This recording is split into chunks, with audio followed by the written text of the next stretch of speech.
네, 구독자 시청자 여러분 반갑습니다. 박 작가입니다. 오늘 토크 라운지에서는 암호화폐 분석가이자 칼럼니스트 그리고 유튜브 채널 데니월드의 운영자이신 김동환 대표님을 모시고 이 암호화폐 시장에 관한 전반적인 이야기들 나눠볼 텐데요. 요즘에 이 장이 좋아지면서 많은 분들이 알트코인에 관심을 가지고 계시죠. 사실 알트코인 같은 경우는 지금도 만약에 정말 저평가 구간에서 매입을 하게 되면은 정말 높은 수익을 거둘 수 있는 그런 기회의 어떤 땅으로 생각을 하시는데요. 이 알트코인에 대해서 가장 깊이 있으면서 그리고 가장 체계적인 정보를 제공하는 채널이 바로 이 데니월드 유튜브 채널입니다. 그래서 만약에 오늘 영상 보시고 또 부족하신 부분들은요, 데니월드 채널에 가셔서 영상 시청해 주시면 투자에 큰 도움이 될 거라고 생각합니다. 대표님 안녕하세요. 네, 안녕하세요. 네, 대표님 잘 지내셨죠? 예, 잘 지내고 있습니다. 네, 그동안 어떻게 지내셨는지 저희 구독자분들께 소개 부탁드리겠습니다. 네, 안녕하세요. 저는 데니월드라는 유튜브 채널 운영하고 있고요. 주로 과기부 주간에 블록체인 기술 관련 강의를 하고 있습니다. 제가 지금은 조금 여유 있는 시간인데 보통 3월부터 제 주 강의가 이제 시작돼서 그 강의 관련 좀 준비를 하고 있고요. 시간 남는 대로 투자도 계속 진행하고 있고 투자 관련 이제 리서치 같은 것도 계속 하고 있습니다. 네, 소개 잘 들었습니다. 네, 그 데니월드 운영자님, 이제 김동환 대표님 같은 경우는 이 알트코인 투자를 할 때 어떤 뭐 정성적인 평가들, 그러니까 어떤 호재라든지 악재 그런 뉴스들에 의해서 투자하신다기보다는 이 코인에 대한 근본적인 가치에 대해서 기술적인 분석들도 굉장히 많이 하시는 거로 알려져 있습니다. 그래서 오늘 이제 알트코인에 대한 이야기들 조금 더 비중 있게 다룰 텐데 그 전에 이제 비트코인 얘기를 먼저 좀 짚고 가야 될 것 같습니다. 네. 자, 지금 비트코인 가격이 단기간에 너무 급등을 해서 많은 분들이 지금 이렇게 매집할 기회가 있을까 네. 이런 걱정을 하고 계시는 상황인데 이게 지금 현물 ETF 수요에 의한 상승이다 이런 분석들이 주로 나오고 있는데 반감기 기점으로 비트코인 가격 개인적으로 어떻게 움직일 거라고 보시나요? 개인적으로는 일단 비트코인이 이전하고는 다르게 어떤 새로운 국면에 진입한 것이 아닌가라는 이제 그렇죠. 생각이 들고요. 네. 그래서 제가 한 2달 전인가 이제 박 작가님 채널 나와서 그때 얘기했는데 그때도 너무 많이 올라서 이랬는데 네. 더 올라서 네네. 이제 사람들이 계속 이제 언제 들어가야 되지 이렇게 이제 못 들어오신 분들은 고민을 하시는 것 같고 이미 들어오신 분들은 이제 더 오를 것 같으니까 언제 어느 정도 익절을 해야 되지 이런 고민에 이제 빠지는 것 같아요. 그래서 사실 뭐 가격 자체를 예측하기는 어렵죠. 어렵기 때문에 뭐 어떻게 될지는 정확하게 좀 보기는 힘들고요. 제 개인적으로는 이 반감기가 이제 기다리고 있고 근데 이 반감기가 원래 반감기 이후에 항상 비트코인 가격에 이제 변화는 있었는데 그렇죠. 그건 우리가 다 알고 있는 사실이고 그것보다는 올해는 이제 ETF 승인되면서 완전히 이제 새로운 어떤 국면이죠. 맞습니다. 그래서 시장 자체가 새롭게 이제 좀 바뀌는 그래서 어떻게 보면 다시 초기가 아닌가 이런 좀 생각이 들고요. 네네. 그렇다고 뭐 이 가격이 꼭 뭐 낮은 가격이다 그렇게 보기보다는 그 시장 큰 측면에서 보면 초기인 것 같고 그래서 이제 그런 새로운 국면에서 우리가 어떻게 되는지 좀 봐야 될 것 같고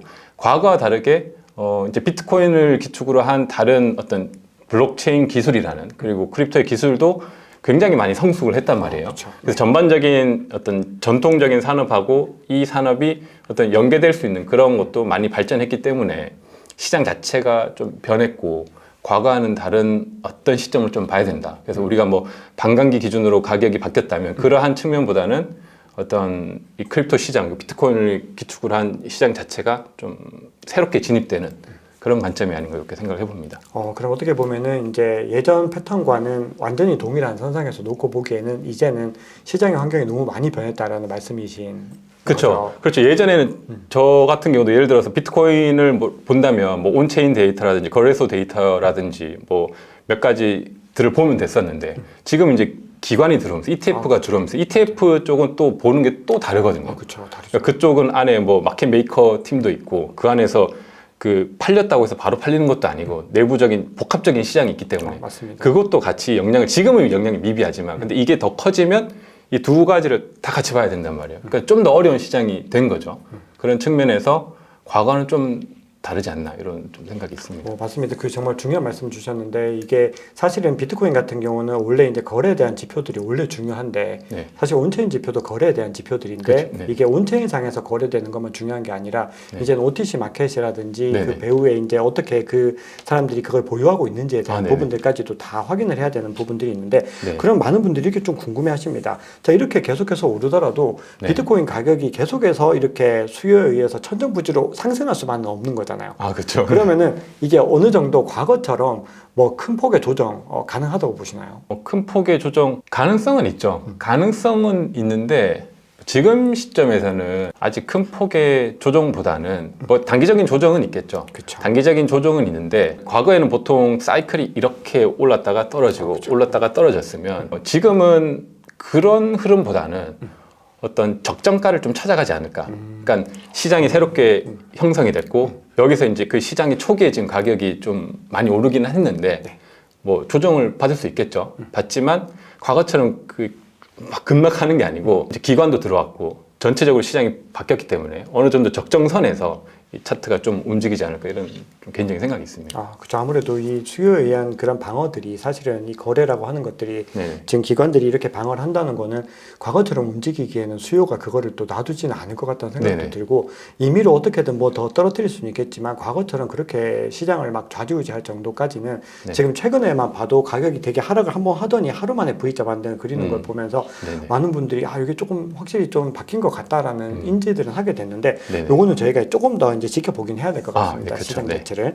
자, 그러면 이제 반감기가 올해 4월에 예정되어 있고 비트코인 가격에 어떤 정도의 영향을 미칠지 한번 또 말씀을 주셨는데 이거 말고도 금리 인하나 뭐 마운트 곡스 채권 상환 그리고 미국 대선 같은 또 여러 이슈들이 올해에는 좀 많이 모여 있는데 네, 맞습니다. 네. 대표님께서 보시는 그러면 지금 이 ETF와 반감기를 제외하고 좀 중요하게 볼 만한 변수가 또 있을까요? 저는 뭐 질문 주신 뭐 금리 인하, 마운트 코스 채권, 뭐 대선 다 영향은 있는데 가장 중요한 건 금리 인하 같습니다. 결국 금리 금리 인하가 뭐 어떻게 될지 뭐 최근에는 금리 인하가 될 수 있다는 가능성이 조금 높은 것 같더라고요. 네네. 그래서 그 금리 인하 가능성에 따라서 어떤 비트코인 가격에 분명히 이제 큰 영향을 주니까 자금이 많이 확보되고 유동성이 풀리니까 그 부분이 제일 중요할 것 같아요. 그래서 만약에 금리 인하가 뭐 똑같다면 똑같은 것도 나쁘진 않죠. 근데 만약에 인하가 결정이 된다면 분명히 시장에 어떤 그 비트코인이 상승했다면 그걸 계속 유지시켜 주든지 그렇죠. 아니면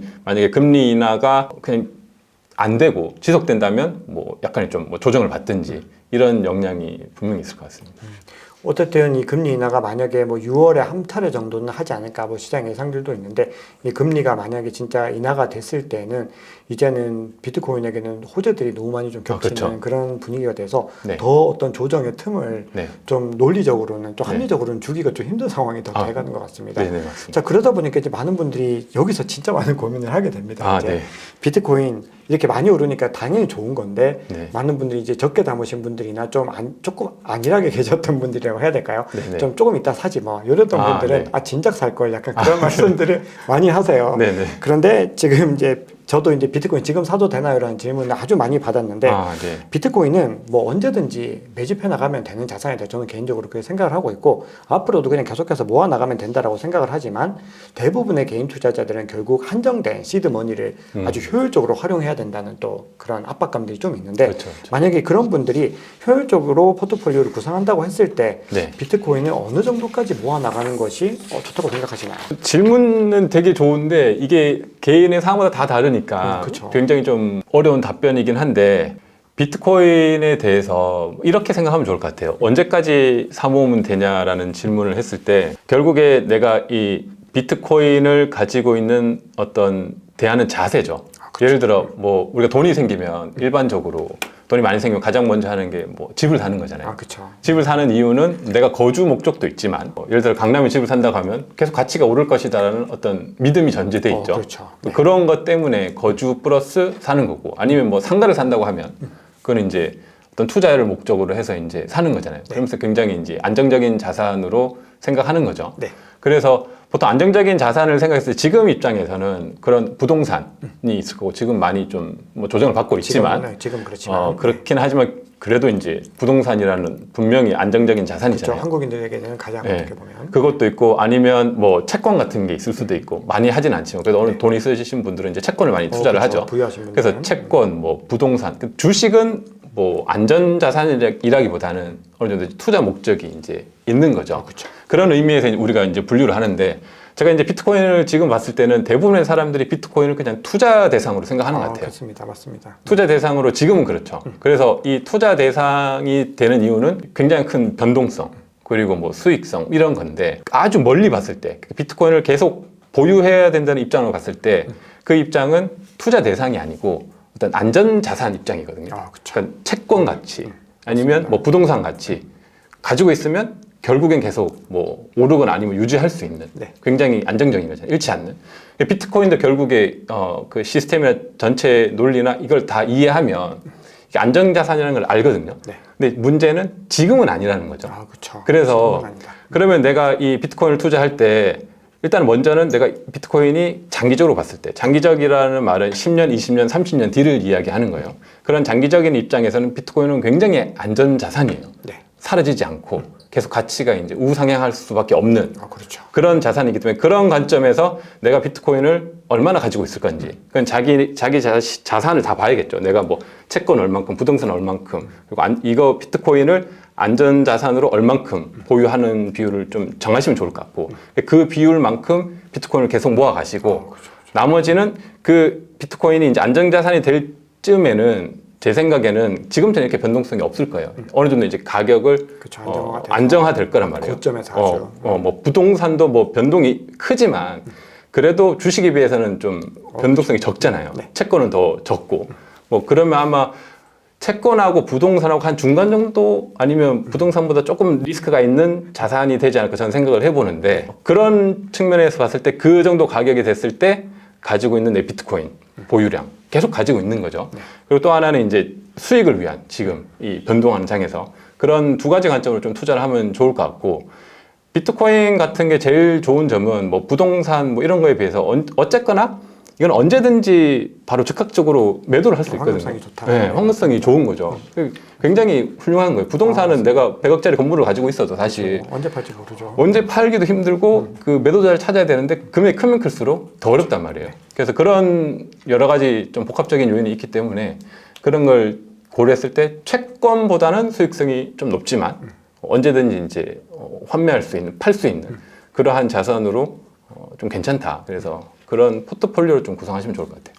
그러니까 지금은 이제 아직은 투자 자산이지만 이것이 정말 안정적인 자산이고 우리가 네. 계속해서 가지고 있어야 되는 그런 자산으로서의 위치까지 가려면은 아직까지 시간이 있기 그쵸. 때문에 네. 그 관점으로 접근을 해야 되는 거지. 네. 우리가 뭐 얼마 사고 뭐 어떻게 사고는 사실은 사람마다 정말 천차만별입니다. 그쵸. 네. 그거는 개인의 어떤 여력들이나 이런 것들이 다 달라서 네. 그거는 본인에 맞는 전략을 세워야 된다라는 겁니다. 네. 자, 그러면 이제 올해 비트코인이 이제 계속 뜨면서 비트코인이랑 같이 막 상승하는 종목들이 있습니다. 요거 이제 비트코인 생태계와 관련된 종목들인데 네네. 지금 뭐 대표적으로는 뭐 스택스, 알렉스, 오디너스 이런 프로젝트들 많이 주목을 받고 있습니다. 네네. 그런데 이런 비트코인 생태계가 확장되는 것에 대해서 대표님 어떻게 생각하고 계시는지와 개인적으로 좀 주목하고 계신 프로젝트들은 있으신지 궁금합니다. 비트코인 생태계 확장은 아마 작년에 오디널스 이슈로 이제 계속 이게 시장에 니즈가 생기면서 막 폭발적으로 이제 느는 것 같아요. 느는 거는 뭐 오디널스에서 큰 수익성 때문에 이제 촉발이 된 것 같고. 네.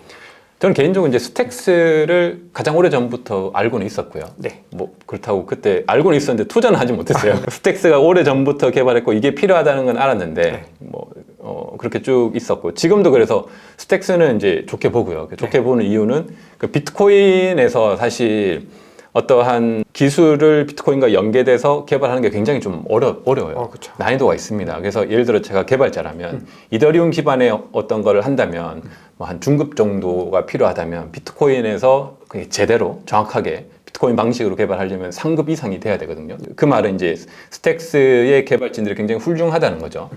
그래서 스택스 자체는 이제 좋게 보고 있고 그래서 저도 최근에 이제 스택스에 그래서 조금 이렇게 스택스에도 이제 디파이 상품이 나와서 좀 활용을 해봤어요. 해봤는데 역시나 너무 느리다. 아직은 너무 느리다. 너무 어렵다. 이게 비트코인 자체가 원래 느리기 때문에 그 어쩔 수 없는 구조상 그 느린 게 있거든. 그래서 해보면서 이게 쉽지는 않더라고요. 그래서 이거를 많은 사람들이 과연 실제 그냥 단순히 거래소에서 스택스를 가지고 있는 그거보다 그 실제 디파이라든지 이런 걸 이제 투자를 해야 되는데 스테이킹을 하고 그게 얼마나 많이 사람들이 할 수 있을까? 아직 좀 시간이 더 많이 필요하겠다. 이런 생각도 있고요. 네. 아직 많은 사람들이 잘 모르고 있구나. 이런 느낌도 있고. 근데 비트코인의 상승으로 좀 동방상승한 것도 꽤 많은 것 같아요. 맞습니다. 그게 가장 큰 것 같고 여전히 어떤 비트코인과 같이 생태계를 갖춰야 되는 기술력 같은 프로젝트들이 지금도 계속 나오고 있고 이런 프로젝트를 다 좀 주목할 필요가 있고요. 그 중에 이제 제가 그동안 봤던 거는 이제 스택스였고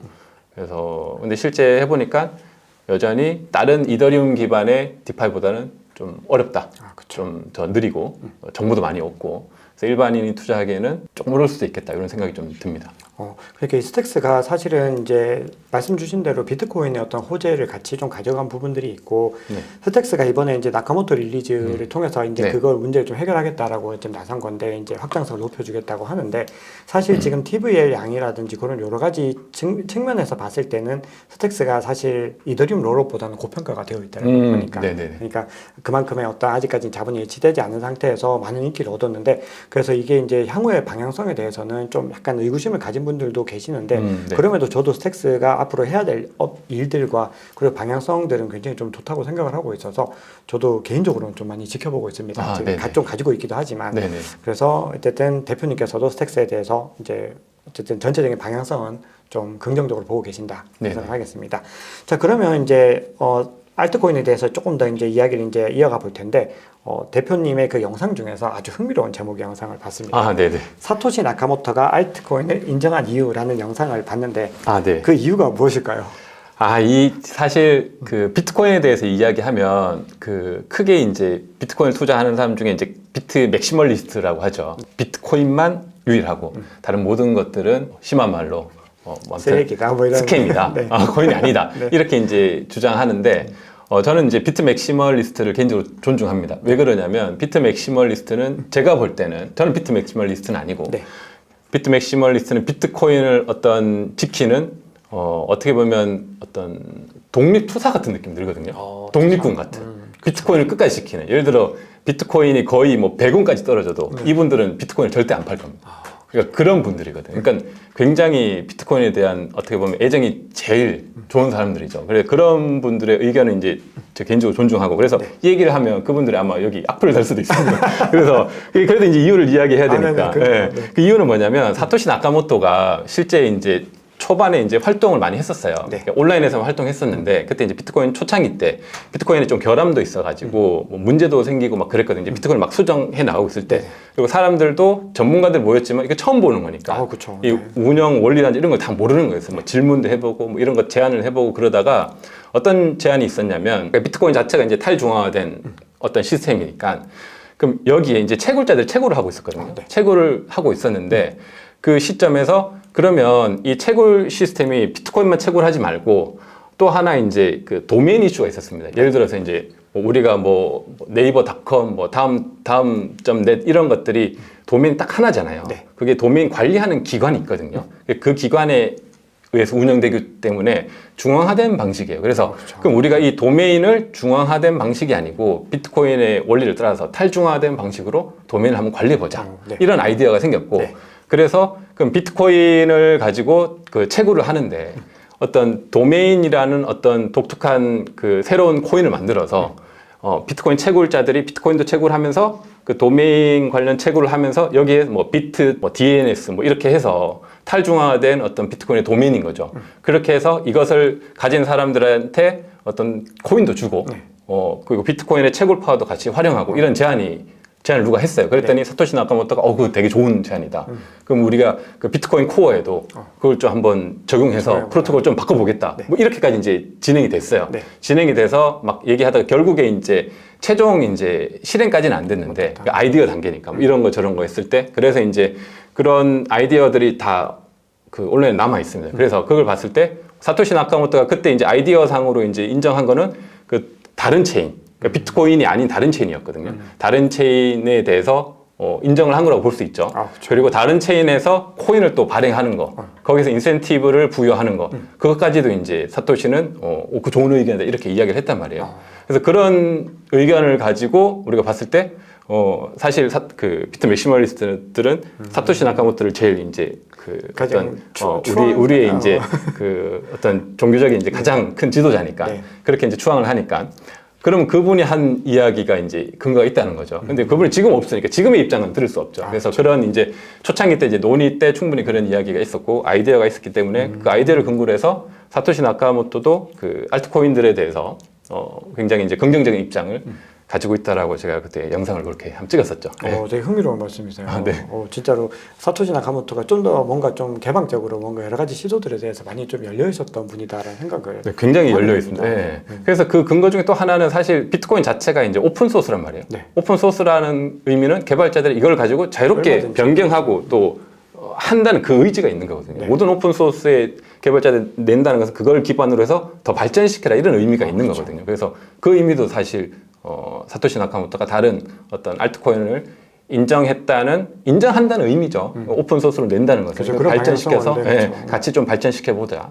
뭐 그런 의미로 해석할 수가 있죠. 와, 이건 약간 본인의 질문인데 혹시 대표님은 사토시 나카모토가 누구라고 생각하시나요? 사토시 나카모토는 접니다. 이렇게 하고 싶지만 방송용으로 하면 사토시 나카모토가 있어요. 이거 편집 안 해야지. 사토시 나카모토가 글쎄요 잘은 모르지만 일단 그 봤을 때 근거는 일단 뭐 개인이냐 아니면 다수냐는 두 가지 의견이 있는데 제가 볼 때는 개인인 것 같고 개인인데 일단 암호학을 알고 있고 일단 천재 개발자고 그 비트코인 백서를 내기 전에 본인이 다 개발을 완성을 했어요. 한 뒤에 백서를 냈기 때문에 굉장히 뛰어난 개발자인데 그 정도 개발의 경력을 갖추려면 제가 볼 때 비트코인 백서를 낸 시점에서 아무리 안 돼도 사토시 나카모토가 한 40대 초 정도는 됐을 거다. 아무리 잘. 네, 개발 경력이 최소한 한 10년에서 20년? 적어도 10년. 제가 볼 때 한 20년 된 것 같아요. 그래서 그 정도 되어 있었고, 그걸 본인이 그냥 이제 연구해서 개발했었고, 본인이 만든 비트코인을 팔지도 않았으니까, 일단 돈에 있어서는 좀 자유로운 사람, 돈을 안 벌어도 되는 사람, 그런 사람이고, 그래서 그런 어떤 천재 개발자이면서도 어떤 사회 공헌하고 싶었던 그런 사람 같아요. 근데 그가 왜 숨었는지까지는 잘 모르겠지만, 뭐 이유가 있겠죠. 뭐 들어보진 못했지만, 제가 아무튼 파악한 거는 거기까지입니다. 그래서 그래서 네. 누군가 특정 인물이 누구다 이렇게까지 지칭하기는 그거는 좀 어렵고 네. 어쨌든 그래도 우리가 조금 추측할 만한 사람들이랑 조금은 그래도 동선이 좀 비슷하게 맞아 들어가는 그런 부분들이 있긴 확실히 좀 있네요. 그렇게 따졌을 때는. 그럴 수도 있는데 제가 볼 땐 그냥 계속 숨어서 지낼 것 같아요.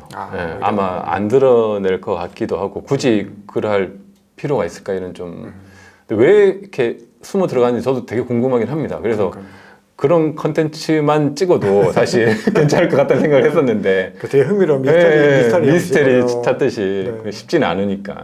그거 어떻게 보면 넷플릭스 다큐멘터리. 예, 그렇죠. 넷플릭스 다큐멘터리 같은 그런 게 있으면 좋을 것 같아요. 네, 굉장히 사토시 나카모토가 아직까지도 이렇게까지 많은 사람들의 또 입에서 회자가 되고 대부분이 또 이 사람에 대해서 평가하는 것들이 한결같이 다 굉장히 좀 추앙에 가까운 그런 그렇죠. 걸 할 수밖에 없는. 왜냐하면 이런 업적을 만들어냈다라는 거는 네네. 참 진짜 대단한 분이다라는 생각을 또 하게 됩니다. 네네. 자, 그러면 이제 사토시 나카모토도 어떻게 보면 알트코인과 관련된 그 시도들에 대해서 일단 인정을 하고 받아들이려고 했던 부분들이 분명히 있었는데 네네. 알트코인에 대해서 여전히 뭐 스캠이다 이렇게 보는 시선은 많이 있습니다. 사실은. 네네. 자, 그러면은 대표님 생각에는 알트코인도 장기 투자가 가능하다고 보시는지와 만약에 이제 가능하려면 다수는 안 될 것 같고 소수의 알트코인들이 좀 장기 투자가 가능할 것 같습니다. 현 시점에서는. 그러면 그런 장기 투자 가능한 알트코인을 선별하는 대표님만의 어떤 기준이 무엇일까요? 저 같은 경우는 그냥 기본적으로 아직 그 인프라죠.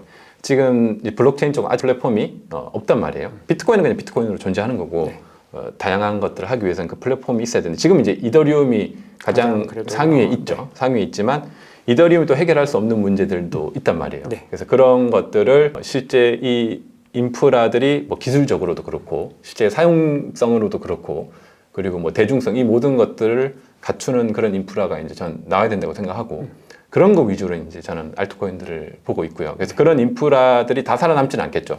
근데 분명히 필요가 있기 때문에 그런 인프라들이 이제 살아남을 겁니다. 몇몇은. 그래서 그런 인프라 위주의 어떤 알트코인을 좀 투자를 하면 충분히 장기적으로 이제 할 수 있고요. 근데 이제 알트코인 중에서 그 인프라가 아니고 그 트렌드에 따라서 자꾸 바뀌는 것들이 있어요. 뭐 서비스들, 뭐 뎁이라고 하죠. 뭐 여러 가지 뭐 디파이 서비스들 그런 것들은 장기적으로 투자하기에는 좀 리스크가 있죠. 그래서 그런 것들은 뭐 짧게 투자하는 거는 괜찮지만 이거를 뭐 10년 가져간다. 그러기는 좀 어려울 수가 있거든요. 왜냐면 살아남기가 좀 힘들고 그런 측면이 좀 있기 때문에 차라리 투자를 한다면 인프라는 좀 장기 투자가 가능하고 그런 어떤 서비스 위주의 것들은 좀 짧게 투자하는 게 좋지 않나 이런 생각이 있습니다. 알겠습니다. 자, 그러면 이제 알트코인 관련한 어떤 질문들, 이제 전체적인 알트코인 범주에 대한 부분들은 한두 가지 정도 질문 드리고 좀 마무리를 하고 이제 구체적인 프로젝트들을 좀 언급을 할 텐데, 일각에서 또 이런 비판이 있습니다. 제가 또 이렇게 인터뷰하면서 이제 여러분들에게 좀 많이 좀 듣는 질문이기도 한데, 알트코인이 아직 실생활에서 유용하게 쓰이지도 않고 아무런 효용성도 주지 못하는 것 같은데 이게 뭐 왜 필요한 거지? 뭐 이렇게 얘기하시는 분이 있는데 이런 관점 어떻게 보시나요? 그 관점은 뭐 답은 굉장히 쉬워요. 비트코인도 아무도 쓰지 않습니다. 원래 그게 비트코인이 결제에 써야 되는데 제가 비트코인을 예를 들어 지금 여기까지 오는데 비트코인으로 뭐 교통비를 쓸 수 있는 것도 그렇죠. 아니고 결제할 일이 없죠. 그리고 왜 스타벅스에서 비트코인을 결제하고 싶다고 해서 결제도 안 되고 안 된단 말이에요. 그런 측면에서 보면 좋을 것 같아요. 그래서 비트코인이 이제 향후엔 될 거예요. 비트코인을 가지고 물론 지금도 돼요. 일부 매장에, 그렇죠. 되죠. 일부 매장에 그리고 일부 사이트에 뭐 티켓팅도 할 수 있고 호텔 예약도 할 수 있고 다 할 수 있는데 아주 제한적이라는 거죠. 그만큼 비트코인이 대중화가 안 된 거고. 그래서 결국에 이제 비트코인이 굉장히 대중화가 되면 비트코인으로 우리가 결제를 할 수 있을 거예요. 뭐 맞습니다. 언제든지 스타벅스에서도 비트코인으로 뭘 살 수 있고 이렇게 될 건데. 그러면 이제 비트코인 가장 관심 많은 비트코인도 이런데 그럼 알트코인은 어떠냐? 이건 더 먼 거죠. 대중성이 더 없기 때문에. 그런데 알트코인도 그런 게 있어요.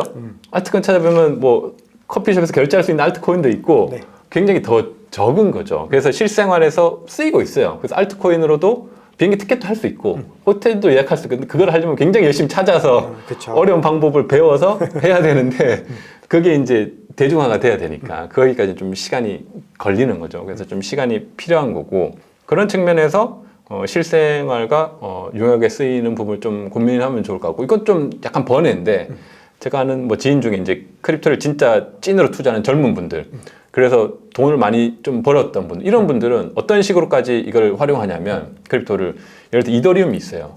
이더리움을 담보로 맡겨요. 금액이 좀 크겠죠. 한 몇십억 단위를 담보로 맡겨가지고 한 50억을 맡겼으면 이더리움 기반으로 해서 한 10억을 대출을 받아요.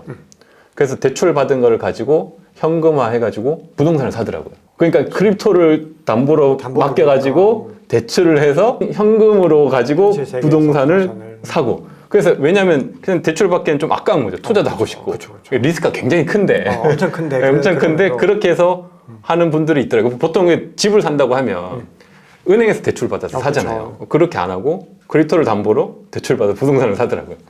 그래서 활용이 없진 않은데 그거는 더 어려운 방법이죠. 어쨌든 소수의 방법이지만 활용성은 지금 계속해서 늘어나고 있고 있는데 많은 사람들이 이제 활용하지 않을 뿐이고 좀 어려울 뿐이고 리스크가 있다. 뭐 이렇게 보면 될 것 같습니다. 왜냐면 이게 어떻게 보면 아직까지는 이게 화폐 현상이라고도 해서 지금 아직까지 자산으로서의 가치가 훨씬 더 크다 보니까 이걸 그냥 가지고 있는 것만으로도 돈이 되는데 이걸 굳이 쓰기에는 아직은 아까운 단계인 거고 이게 아까 대표님 말씀하신 것처럼 이제 완전 고점에 가서 안정화된 단계가 된다면 그때는 대중성도 훨씬 더 많이 늘어나서 이제 뭐 더 자유롭게 쓰고 하는 부분들이 생길 것 같습니다. 그리고 실제로 중남미 같은 나라에서는 비트코인 결제가 엄청 많이 늘어나고 이걸 체인얼리시스 같은 데서 집계해 보면 동남아라든지 중남미에서는 엄청 많이 쓰이고 있더라고요. 네, 맞습니다. 그래서 이거는 사용성이 분명히 있다 이렇게 볼 수가 있겠습니다. 자, 그러면 이제 하나 또 궁금한 부분이 알트코인이 비트코인을 대체할 수 있는 가능성 이건 어떻게 보시나요? 그러니까 보통 알트코인이 뭐 대안 가능한 뭐 이런 거잖아요. 그렇죠. 대안 가능한 어떤 코인에서 이야기하는데 그 비트코인을 대체할 필요가 없거든요.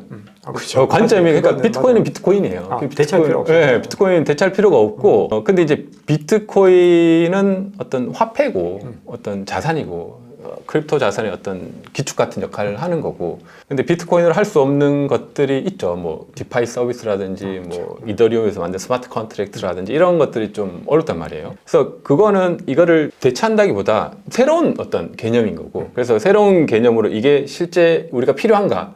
라는 질문에서 알트코인들이 전 존재한다고 보는 거고 비트코인은 비트코인 그리고 알트코인은 좀 다른 관점을 좀 보면 좋을 것 같아요.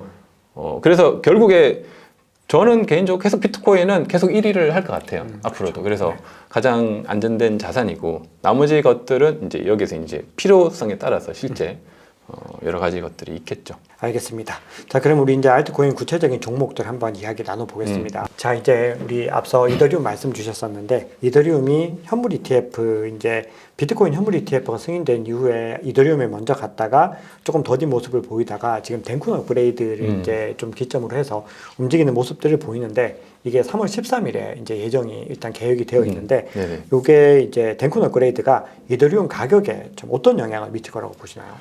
저는 개인적으로 큰 영향은 안 미칠 것 같아요. 큰 영향을 미치지 않는다. 왜 그러냐면 물론 이게 뭐 틀렸을 수도 있잖아요. 과거 데이터를 근거로 했을 때 예를 들어 이더리움이 그 머지로 이제 그 POW에서 POS로 변환이 됐을 때가 있어요. 그때 엄청난 변화가 일어났거든요. 엄청난 변화였죠. 엄청난 변화였고 실제 그러니까 어려운 기술을 바꿨다라는 변화도 있고 그 이더리움의 전체적인 방향을 바꾼 것도 있지만 그것 플러스 이제 보상 자체도 그 채굴 보상이 거의 10분의 1 토막이 났었어요. 그쵸. 그러면 당연히 계산적으로 봤을 때는 채굴 보상이 줄었으니까 공급량도 줄고 그 데이터로 봤을 때는 더 올라야 되거든요. 무조건 올라요. 그럼에도 불구하고 올랐어야 되는데 네. 그래서 그때 제가 느낀 제 개인적인 관점은 뭐냐면 앞으로 모르겠어요. 아직까지는 여전히 그 알트코인, 이더리움은 그 비트코인 가격을 계속 추정하는구나. 그래서 이 기술력이 아무리 뛰어나더라도 물론 단기적으로 뭔가 약간의 변화는 있을 수 있을 것 같아요. 근데 아무리 변화가 일어나도록 이게 이더리움의 가격이면 이 비트를 치고 이렇게 넣기는 좀 어렵다는 거죠. 그래서 비트의 방향성에 따라서 비트가 올라가면 같이 이제 올라가는 구조고 이게 비트가 떨어지면 비트가 예를 들어 떨어지고 있어요. 계속 떨어지고 있는데 이더가 업그레이드를 했어요. 그러면 이게 올라갈 수 있을까요? 저는 아니라고 보거든요. 같이 떨어진단 말이에요. 물론 그 안에서는 이제 약간의 변화가 있겠지만 아니면 비트가 이제 유지하고 있다. 뭐 유지하고 있다면 얘만 좀 상승폭은 더 있을 수 있을 것 같아요. 뭐 그 정도는 있는데 크게 이게 그 시점으로 해서 크게 오를까는 저는 약간은 좀 보수적인 입장이고요. 그럼에도 불구하고 굉장히 중요한 이슈이긴 합니다, 이게. 와, 근데 진짜 좋은 말씀이신 게 어떻게 보면 비트코인이 지금 굉장히 기념비적인 어떤 자산으로서 인정을 받는 게 예전에는 맨날 다른 자산 붙어 다녔잖아요. 어떨 때는 S&P 나스닥이랑 같이 가다가 언젠 금과 같이 가다가 늘 이런 어떤 따라가는 움직임들을 보였는데 지금 이제 비트코인은 완전히 이제 상관관계가 아주 현저히 낮아지면서 디커플링을 해서 이제 비트코인이라는 이 자산만의 움직임을 가지고 가고 있다고 저는 생각을 하고 있는데 어떻게 뭐 이더리움도 이제 그런 비트코인의 그림자에서 좀 벗어나서 비트코인의 움직임이 아닌 이더리움의 움직임을 이제 가져가는 그런 것들이 좀 필요하겠네요. 그게 이제 장기적으로는 가능성이 있을 것 같은데 이 영상제 오늘까지는 지금까지는 계속해서 그냥 비트를 추정하는 것 같아요. 그래서 거기서 자기 혼자 막 굉장히 대단한 거 발견해가지고 이걸 뭐 뛰어넘는 그런 거는 가격상으로는 제가 못 본 것 같고. 그렇죠. 아직까지는 못 본 것 같습니다. 사실 POW에서 POS 그 바꿨던 그 업그레이드가 사실 어떻게 보면은 뭐 아주 정말 중요한 업그레이드였었는데 그 부분들이 그렇게 지지부진했었다라는 것들은 일단은 요번에도 한번 기대는 하고 있지만 어쨌든 지금 또 상승하는 게 이게 좀 선반영이 어느 정도 되고 있는 부분들이 그것도 있기 있습니다. 때문에 한번 결과를 한번 지켜보면 너무 좋을 것 같습니다. 자, 그런데 이제 이더리움 관련해 가지고 이 덴쿤 업그레이드 이상으로 지금 더 중요하다라고 사람들이 생각하는 게 결국은 비트코인의 가격을 이렇게 올렸던 투자적인 관점에서 이렇게 올려놨던 부분들은 사실은 ETF 승인이었다라는 건데 이게 아무래도 지금 그래서 현물 ETF, 이더리움 현물 ETF 승인도 기대를 많이 하는데 이 5월 승인 기대감에 대한 어떤 개인적인 승인 가능성과 이제 승인이 됐을 때 또 어느 정도의 파급 효과가 있을 것 같으신지 한번 또. 이더리움 현물 ETF 승인은 굉장히 중요하죠. 그래서 가능성은 된다고는 보는데, 그러니까 5월이 아니고 5월은 저는 잘 모르겠어요. 전 약간 중립적인 입장. 조금 이르지 않나? 이더리움 비트코인하고 좀 다른 또 자산 형태를 가지고 있으니까. 비트코인은 뭐 탈중앙성도 가지고 있는데 이더리움 그런 논쟁도 계속 있고 여러 가지 이제 실제 ICO도 진행을 했었고. 그러니까 비트코인은 그것조차 없는데 이더리움 ICO를 진행했기 때문에 그거를 또 증권으로 이렇게 트집을 잡을 수도 있고 여러 가지 좀 풀어야 될 숙제들이 있단 말이에요. 그렇지만 이제 이더리움이 뭐 그런 여러 가지 숙제들을 풀고 결국 ETF 승인이 되면 다른 알트들도 다 할 수 있는 거거든요. 그거를 여는 어떤 시작점이 되기 때문에 굉장히 중요한데 이거를 그렇게 빨리 승인해 줄까라는 저는 약간 보수적인 입장입니다. 되면 좋지만 좋겠지만 전 좀 보수감이 있고 언젠간 될 것 같아요. 근데 5월은 약간 보수적인 관점이고 그래서 근데 기대감이 있기 때문에 그걸 기준으로 또 상승폭이 또 있을 것 같아요. 오르기 전까지 결정 나기 전까지 뭐 또 막 여러 가지 또 이상한 또 뉴스들도 나오겠죠. 승인 됐다라면서 막 거짓 뉴스도 나오고 그러면서 막 갑자기 오르기도 하고 막 그럴 것 같긴 한데 저는 조금 보수적입니다. 조금 시간이 좀 더 필요하지 않나 이런 생각이 있습니다. 와, 근데 저도 약간 이 이더리움에 대해서는 제가 이제 비트코인 현물 ETF 관련해가지고는 늘 막 매일마다 시황 찍으면서 모니터링을 많이 하다 보니까 그 당시에 생각해보면 블룸버그 애널리스트들이 네. 거의 매일마다 뭐 몇 달 전부터 네. 1월 10일에 된다, 그때 네네. 된다, 뭐 그거를 너무 많이 얘기했는데 거기에 네. 대해서 부정적인 입장들도 되게 많았는데 네. 저는 이제 그 얘기 들으면서 계속 찾아볼수록 비트코인 현물 ETF는 승인될 것 같다는 좀 확신이 좀 들어가지고 네네. 그 제 시황에서 아침마다 된다고 막 네. 확신처럼 좀 얘기했었어요. 좀 약간 걱정도 좀 되더라고요, 사실은. 근데 이번에 분위기는 좀 확실히 다르거든요. 네. 왜냐면은 이 사람들이 되게 조용해요. 그러면서 본인들도 50대 50 또 이런 식으로 얘기를 하니까 요거는 확실히 그때만큼의 어떤 그거는 조금 힘들 수도 있겠다 생각이 드는데 네. 또 오늘 아침에 CFTC 위원장인 로스틴 베넘이 네. 이더리움은 상품이야 또 이렇게 얘기를 해주면서 네. 야 뭔가 요 시기 적절하게 네. 뭔가 이것도 지원을 해주는 건가 이런 생각도 들어서 네. 요거는 진짜 어쩔 수 없이 반반인 것 같습니다. 네. 그래서 되면은 굉장히 큰 호재다. 그쵸. 자, 네. 이렇게 볼 수가 있겠습니다. 자, 그러면 덴쿤 업그레이드 어떤 수혜 효과로 이제 롤업 프로젝트가 올해 네. 굉장히 부각될 것이다. 네. 이런 기대감들이 있고 실제로 지금 뭐 스타크넷이나 이런 프로젝트들도 막 움직이기 시작을 했는데 네. 이렇게 롤업 프로젝트가 올해 부각될 것이다라는 관점 어떻게 생각하시는지와 네. 그리고 올해 이제 지금까지는 옵티미스틱 롤업이 거의 뭐 대세이지만 네. 올해는 GK 롤업이 좀 더 부각되는 한 해가 될 것인지 이거 어떻게 보시나요? 일단 덴쿤 업그레이드가 되면 당연히 롤업들이 수혜를 받죠. 근데 수혜를 저는 이미 좀 받은 것 같아요. 이미 좀 받았다. 네, 왜냐하면 덴쿤 업그레이드 자체가 뭐 테스트넷도 이미 다 끝났고 그렇죠. 보통 똑같기 때문에 큰 문제 없으면 괜찮은 거죠. 그냥 되거든요. 근데 과연 됐을 때 얼마나 그 실제 수수료가 많이 절감되냐. 그건 이제 레이어 2마다 조금씩 차이는 있을 텐데 그렇죠. 그 부분은 되고 나서 좀 봐야 되고 그러면 어쨌거나 지금보다는 분명히 더 저렴해지니까 그런 측면에서 좋은 호재죠. 호재고 이더리움 전반적으로 그리고 이게 돼야지 이더리움이 살아남는 길이기 때문에 굉장히 중요한 이슈고 이미 어느 정도 선반영이 된 것 같아요. 이미 어느 정도 선반영이 됐고 그 레이어 2들도 이것이 될 거라고 다 가정하고 있으니까 그렇게 하고 두 번째 이제 옵티미스트 롤업하고 뭐 지케 롤업 두 가지 말씀을 주셨는데 개인적으로는 지케 롤업이 좀 더 기술력으로 좀 더 좋다고 저는 보거든요. 뭐 두 가지가 뭐 차이는 있긴 하지만. 그쵸.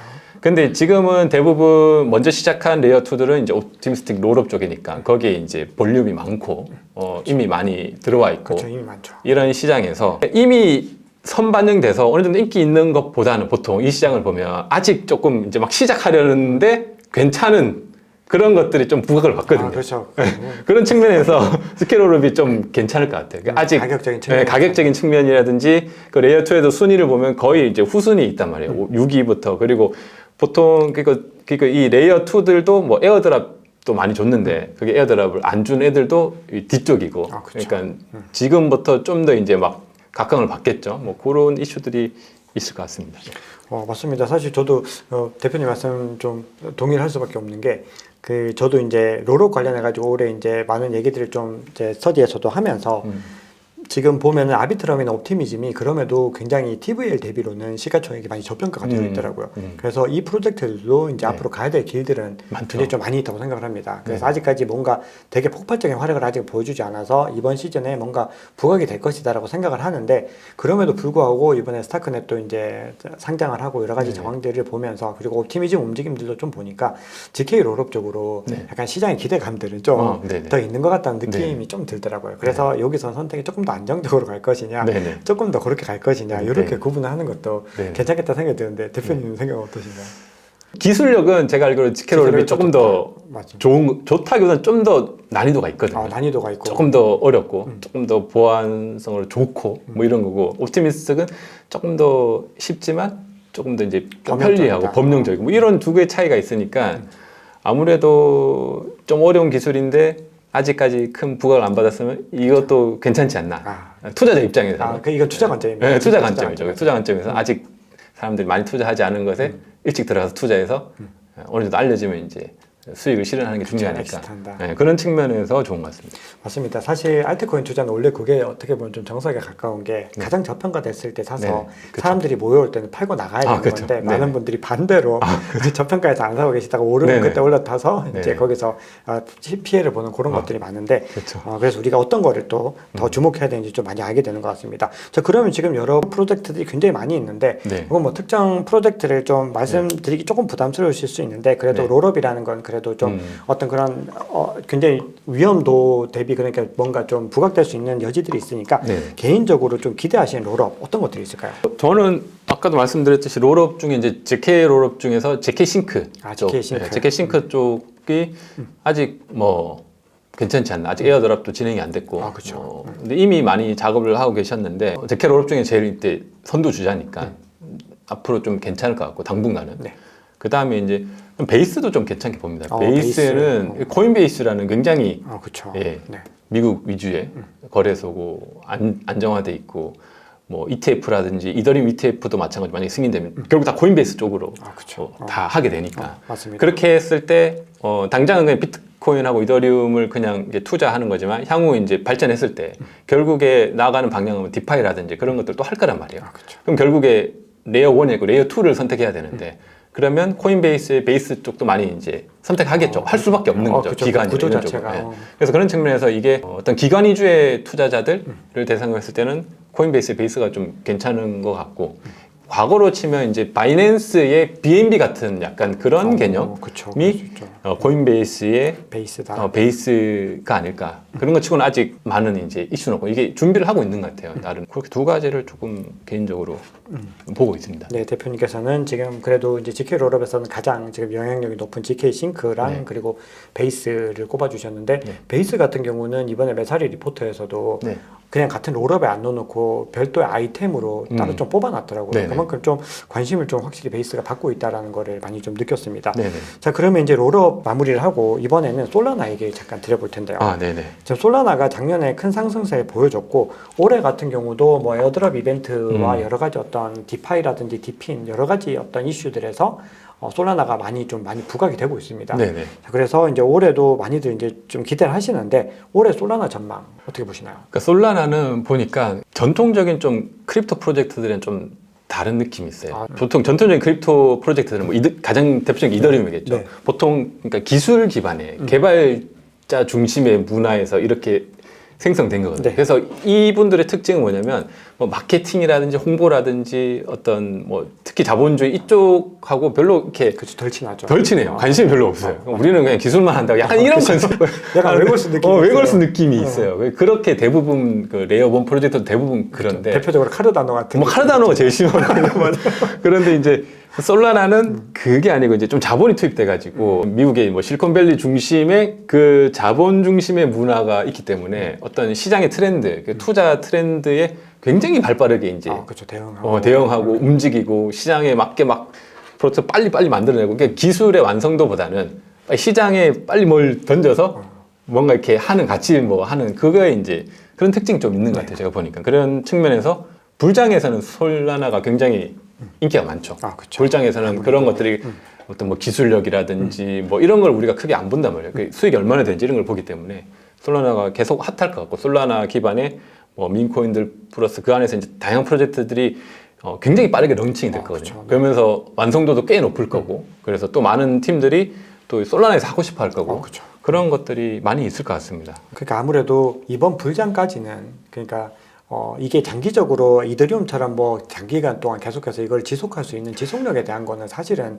아직까지는 좀 퀘스천 마크를 조금 가질 수 있는 부분들이 있죠. 저 같은 경우는 이제 아무래도 기술이나 개발 쪽에 좀 더 관심이 있는 사람이니까 그러면서 시장에도 저는 한 50도 50 같아요. 그렇게 관심 있는 사람인데 저 같은 사람 입장에서는 사실 솔라나는 약간 부정적이에요. 약간 오히려 그러니까 부정적이죠. 그래서 시장을 잘 이끌으니까 그래도 이 불장 때는 굉장히 좋을 것 같고 불장이 만약 꺼지면 더 크게 하락할 수 좀 있다. 리스크가 좀 크다. 그렇죠. 근데 오히려 이제 기술력 좋은 애들은 뭐 불장 때 큰 수혜는 못 보더라도 그렇죠. 방어를 잘하죠. 그 불장 아니고 이제 하락장 때도 그냥 뭐 하락하겠지만 좀 버틸 수 있다. 그렇죠. 그걸 우리 솔라나를 과거 역사를 봐도 그렇게 그랬거든요. 그렇죠. 솔라나는 뭐 이렇게 올랐다가 또 토막도 나고 FTX 사태로 또 이렇게 다 없어졌다가 다시 장이 저녁에 다시 살아나고 지금 웬만큼 또 지금 정고점 가려고 하고 있으니까 그게 아마 그 프로젝트를 운영하는 그 특징이 아닐까 그런 있습니다. 그래서 전체 크립토 생태계 중에 솔라나가 그런 특징을 가장 잘 가지고 있는 것 같아요. 그래서 그런 부분을 염두에 두고 이렇게 투자를 하면 좋을 것 같습니다. 네. 자, 그러면 이제 지금 솔라나가 아무래도 생태계를 갖다 아주 그냥 본인들의 어떤 트렌드에 맞춰서 진짜 막 잘 확장을 해 나가고 있습니다, 실제로. 네네. 그래서 지금 회자되는 민코인도 그렇고 어떤 디파이도 그렇고 네. 솔라나 프로젝트들 뭐 AI도 그렇고 굉장히 좀 많이 회자가 되고 있는데 네. 지금 이제 솔라나 생태계에서 아무래도 이 솔라나가 디파이를 조금 포커싱을 하다 보니까 주피터나 뭐 피스 네트워크 같은 이런 기대주들이 좀 등장을 하고 있는데 솔라나 생태계에서 우리 대표님께서 좀 개인적으로 가장 또 눈여겨보는 프로젝트 어떤 게 있을까요? 저 같은 경우는 솔라나 같은 경우 최근에 보면 솔라나 투자하는 게 몇 가지 형태가 있는 것 같아요. 그냥 솔라나 투자하는 분들도 있고, 아니 솔라나 그 폰을 사가지고 그쵸, 폰을 사면 뭐 에어드랍도 주고 네. 하는 그런 게 있고, 솔라나의 생태계가 거기도 이제 막 시작하는 거니까 새로운 어떤 서비스들을 이제 참여하는 그 세 가지 형태가 있는데 저는 이제 세 번째만 이야기하면 서비스를 실제 참여하면서 하는 입장은 참여했을 때 여러 가지 이제 먼저 이제 진입한 서비스의 에어드랍 혜택들을 막 주고 그렇게 했단 말이에요. 네. 그런 측면에서 여전히 솔라나의 디파이 서비스들이 꽤 있어요. 네. 뭐 예치 관련, 예금과 대출 이런 서비스들이 여전히 몇 가지들이 있는데 그런 것들을 좀 주목해보고 있습니다. 그래서 종류는 많은데 그런 것들이 향후 이제 좀 가능성도 있고 그리고 실제 해보면 이 솔라나 서비스가 다른 뭐 이더리움이라든지 다른 레이어 1에 비해서 얼마나 이제 좋은지 좀 체감도 할 수 있고 네. 그런 측면에서 몇 가지 것들을 좀 보고 있어요. 디파이 중에서 이제 예금 상품들 아직 그 알려지지 않은 것들도 좀 있거든요. 아직까지 그러니까 이슈가 안 된 것들. 그런 정보들은 또 그 데니월드 유튜브에서 좀 많이 소개해 주시나요? 제가 솔라나 영상 하나 찍은 게 있어요. 네. 거기서 이제 소개했던 것들은 제가 이제 그때 이제 참여했던 것들이니까 그걸 참고하시면 좋을 것 같고 그걸 기반으로 해서 솔라나를 제대로 투자하면 또 솔라나 커뮤니티에 들어가야겠죠. 그렇죠. 네, 그래서 저는 솔라나를 조금 가지고 있는데 일부 이제 투자를 해보는 거고 네. 그래서 그런 측면에서 같이 이제 그 커뮤니티에 들어가면 더 많은 정보들이 있겠죠. 네, 알겠습니다. 그러면 구체적인 프로젝트는 이제 거기서 좀 확인해 보시면 너무 좋을 것 같습니다. 네. 자, 그러면 이제 솔라나 얘기가 나왔으니까 사실 이제 1세대 레이어 1, 그러니까 비트코인을 제외했을 때 1세대 레이어 1 하면은 이더리움이 이제 들어가고 네. 이제 2세대가 솔라나나 아발란체 이런 프로젝트들이 좀 주목을 받았다면 이번 시즌에 이제 3세대 새로운 또 내러티브로 무장한 블록체인들이 막 등장을 하고 있습니다. 네네. 그래서 지금 이제 전체적인 큰 그림에서 지금 올해 전체적으로 레이어 1 구도는 전반적으로 어떻게 보시나요? 레이어 1 구도는 일단 이더리움 기반의 레이어 2가 이제 제일 활발할 것 같고요. 그래서 그 이더리움 그 레이어 2에서 분명히 해결하지 못하는 이슈들이 있어요. 그리고 그거랑 같이 해결해야 되는 그러한 이슈들이 있단 말이에요. 그거를 해결해주는 레이어 1들이 각광을 받을 것 같습니다. 그래서 지금도 시장에서 그런 부분이 이제 각광을 받고 예전에는 레이어 1이 이더리움을 대비해서 경쟁 체인으로 우린 이더리움보다 좋아 뭐 이렇게 갔었는데 최근의 트렌드는 그렇지 않고 이더리움의 어떤 지금까지 해왔던 것들을 인정하고 많은 유저들과 이런 것들을 결코 보니까 이렇게 포기할 수 없다 이거죠. 그렇죠. 굉장히 많은 홀더들이나 고래들이 여기 있으니까. 그러면 이 사람들 어떻게든 우리 레이어 1에도 가져와야 되겠다. 이러한 트렌드가 최근 트렌드인 것 같고 그러면 이더리움이 레이어 1, 레이어 2 있으면 레이어 2하고 여기서 뭔가 연계돼서 해결해야 되는 것들이 있어요. 그렇죠. 그러한 레이어 1들이 좀 각광을 받을 것 같습니다. 대표적으로 뭐 가장 최근 이슈가 있었던 뭐 셀레스티아 같은 경우, 셀레스티아 같은 경우도 사실은 레이어 1인데 거기서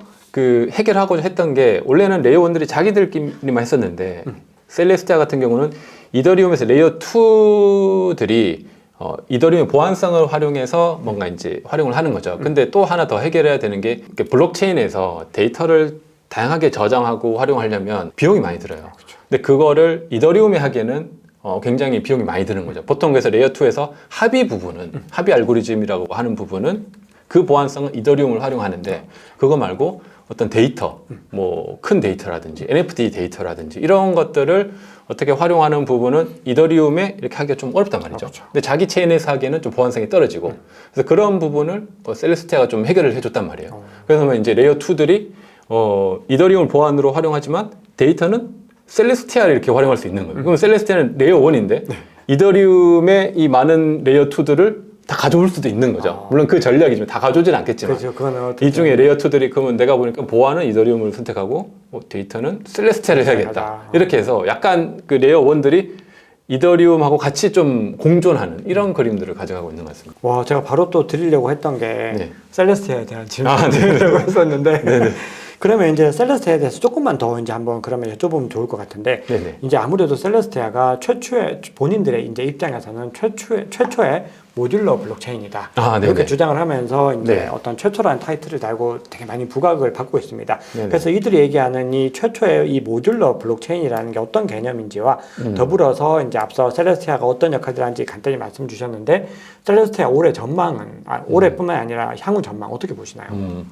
일단 모듈러 블록체인하고 모놀리틱 모듈리식, 네. 블록체인이라는 두 가지 개념이 있는데 뭐 가장 간편한 예로는 내가 그냥 나 혼자 독립적으로 존재한다.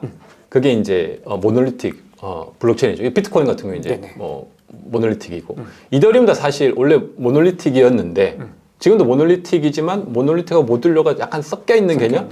왜냐하면 보안 자체를 이더리움을 써야 되기 때문에 이게 독자적으로 이렇게 존재하는 거거든요. 근데 뭐 최근 트렌드는 뭐 하여튼 모놀리틱 모듈 같이 좀 변형해서 써서 용어에 대한 정의가 아무튼 필요하긴 해. 하여튼 결론적으로 하여튼 자기 혼자 이제 생존한다 하면 그러면 모놀리틱이고 같이 뭔가 협동하자 하면 이제 모듈러라는 개념을 지금 쓰고 있는 것 같은데 네. 그런 의미에서 아까 제가 설명했듯이 셀레스티아가 이제 이더리움 레이어 1이 있고 레이어 2들이 있는데 이 레이어 2들이 데이터 영역은 다른 데를 이제 활용한다고 했잖아요. 그러니까 셀레스티아를 활용하게 되면 이게 연계되는 거예요. 이렇게 연계돼서 이제 같이 협동하는 구조죠. 네. 그렇게 해서 그래서 이제 어떤 모듈러의 어떤 큰 개념, 모듈러라는 개념이 예전에도 있었는데 네. 이게 더 각광받은 이유는 이더리움에 그거를 같이 가져와서 그런 것 같아요. 그래서 그 포지션을 셀레스티아가 이제 확 치고 들어온 거죠. 그렇죠. 원래 그 셀레스티아의 근원은 셀레스티아가 이제 그 합의 엔진은 그 코스모스 생태계를 사용했거든요. 네. 코스모스 생태계가 원래 모듈러 블록체인의 어떤 원조라고 볼 수 있어요. 그렇죠. 코스모스는 뭐냐면 각각의 레이어 1들이 다 만들 수 있는데 각각의 레이어 1들이 서로 이렇게 협동할 수 있거든요. 네. 그 구조를 만든 게 이제 코스모스 생태계인데 그 생태계에서 탄생한 게 이제 셀레스티아인데 보통 코스모스 생태계들이 자기네끼리만 있었어요. 코스모스 안에서만 있었는데 다른 애들이 몇 번 시도를 하긴 했지만 셀레스티아가 어떻게 보면 최초로 코스모스의 그 모듈러 개념을 가지고 왔지만 그거를 이더리움에 있는 것들을 이렇게 쭉 가져와 버린 거죠. 옛날에는 코스모스는 이더리움은 나빠. 우리가 좋아해서 이제 경쟁 구조로 우리한테 와 이런 느낌이었는데 셀레스티아는 코스모스의 엔진을 가져와서 썼으면서도 불구하고 이더리움하고 이제 협동을 한 거죠. 그래서 이 사람들을 무시하지 않고 다 우리 같이 합시다. 해가지고 하니까 이제 오히려 이제 비탈 부테린이 약간 당황해하면서 근데 이 하나의 맹점이 있는데 네. 셀레스티아가 이렇게 아는 사람도 있고 모르는 사람도 있는데 그 셀레스티아가 한 거는 이제 데이터를 가져오는데 그렇죠. 데이터뿐만 아니고 셀레스티아가 가져오는 건 합의도 가져오거든요. 합의도요? 네. 레이어 2가 그 합의 알고리즘을 그러니까 셀레스티아를 활용할 수 있어요. 네. 셀레스티아를 활용하면 무슨 문제가 생기냐면 이더리움의 보안을 안 써도 돼요. 그러니까 그러면 더 비용이 저렴해지거든요. 그렇죠. 그러니까 합의 알고리즘을 코스모스 생태계의 합의 셀레스티아가 만든 그걸 쓰는 거예요. 그러면 레이어 2 입장에서는 비용이 더 저렴해지는 거죠. 근데 이제 보안성은 이더리움에 비해서 좀 떨어지죠. 떨어지니까. 네. 그래서 셀레스티아가 근데 전략이 데이터를 가지고 이렇게 치고 들어왔지만 합의도 우리 거 해라. 그렇게 하는 거예요. 합의를 하게 되면 이제 셀레스티아를 이제 활용해서 쓰는 거니까 셀레스티아가 더 좋아지는 거고. 그렇게 하니까 이제 비틀렉 부테린이 뭐야 우리 안 쓴다고? 그래서 왜 그럼 그건 아니야 하면서 막 논쟁도 있었거든요. 네네. 왜냐하면 보안은 이더리움을 써야 되니까. 그러니까요. 그게 되게 네. 중요한 또 이슈. 그 중요해. 지금도 계속 이슈입니다. 그래서 그 이슈인데 그거는 이제 근데 어쨌거나 선택적으로 했으니까 그쵸. 레이어 2들이 선택할 수 있는 거예요. 보안은 이더리움 쓰고 데이터만 넣으니까 쓸래. 뭐 이렇게 이제 가는데 이제 이게 앞으로 어떻게 될지는 좀. 그럼 일단 셀레스티아에 대해서는 네네. 일단 시장에서 굉장히 많이 부각되고 있는 어떤 이유들이 확실히 조금 더 선명하게 좀 그려지셨을 것 같습니다. 네네. 자, 그러면 이제 셀레스티아와 더불어서 또 많이 좀 회자되는 또 이 레이어 1 프로젝트가 있는데 네. 세이 네트워크가 있습니다. 네네. 근데 요거는 또 이제 본인들도 최초라고 또 들고 나온 게 최초의 병렬 EVM이다. 이런 또 내러티브를 들고 왔는데 네. 요 개념은 또 어떤 것이고 이런 스탠스의 어떤 장점이 있고 또 단점이 있을 것인데 그것과 더불어서 마지막으로 세이 네트워크는 또 올해 전망 어떻게 보시는지 궁금합니다. 최초의 병렬 EVM은 맞고요. 병렬 EVM이 뭐냐면 사실 EVM이 뭐 이더리움 버추얼 머신이라고 해서 우리가 이제 이더리움 플랫폼이고 그 위에서 이제 누군가가 뭐 다양한 뎁이라는 서비스들을 만들잖아요. 만들면 이더리움이 뎁 서비스를 만들 수 있게 제공한 게 EVM이라는 거예요. 네. EVM인데 쉽게 생각하면 뭐 OS라고 보시면 돼요. 윈도우 아니면 맥이라면 맥에서 사용할 수 있는 게 그 앱스토어죠. 그 앱스토어에 뭔가 앱을 만들려면 네. 그걸 사용해야 되니까 거기서 제공해 주는 거를 표준을 따라야 되잖아요. 네. 그런 표준 같은 건데 근데 이게 최초로 나기 때문에 가장 많은 개발자들이 이 EVM 기반으로 개발을 하고 있어요. 네, 역사도 그렇죠. 오래됐고 보안도 훌륭하고 보안상 취약성은 지금도 꽤 있는데 그래도 다른 거에 비해서 네, 역사가 오래됐으니까 상대적으로는. 좀 안정적인 게 있는 거죠. 그래서 대부분 가장 많은 블록체인 개발자라고 하면 EVM 개발자들이에요. 네. 그래서 솔리디티를 사용한 개발자들인데 그러니까 이 EVM은 굉장히 중요하죠. 이 시장에서 가장 중요한데 그래서 많은 레이어원들도 EVM을 쓰고 있고 근데 EVM의 가장 큰 뭐 단점이라고 할까요? 뭐 단점이라고는 EVM 자체는 내가 어떤 요청이나 프로그램을 하면 한 번 요청하면 그 한 번이 이렇게 순서대로 이렇게 진행이 돼요. 뭐 만약에 1번 내가 10명이 뭔가 요청을 하면 1번, 2번, 3번, 4번 10개가 차례대로 이렇게 순행을 하거든요. 네. 10개를 모아서 한 번에 하든지 그럼 시간이 많이 걸리고 그게 결국 그 수수료도 올라가고 올라가죠. 그런 문제 때문에 뭐 레이어 2도 나고 이런 거잖아요. 네.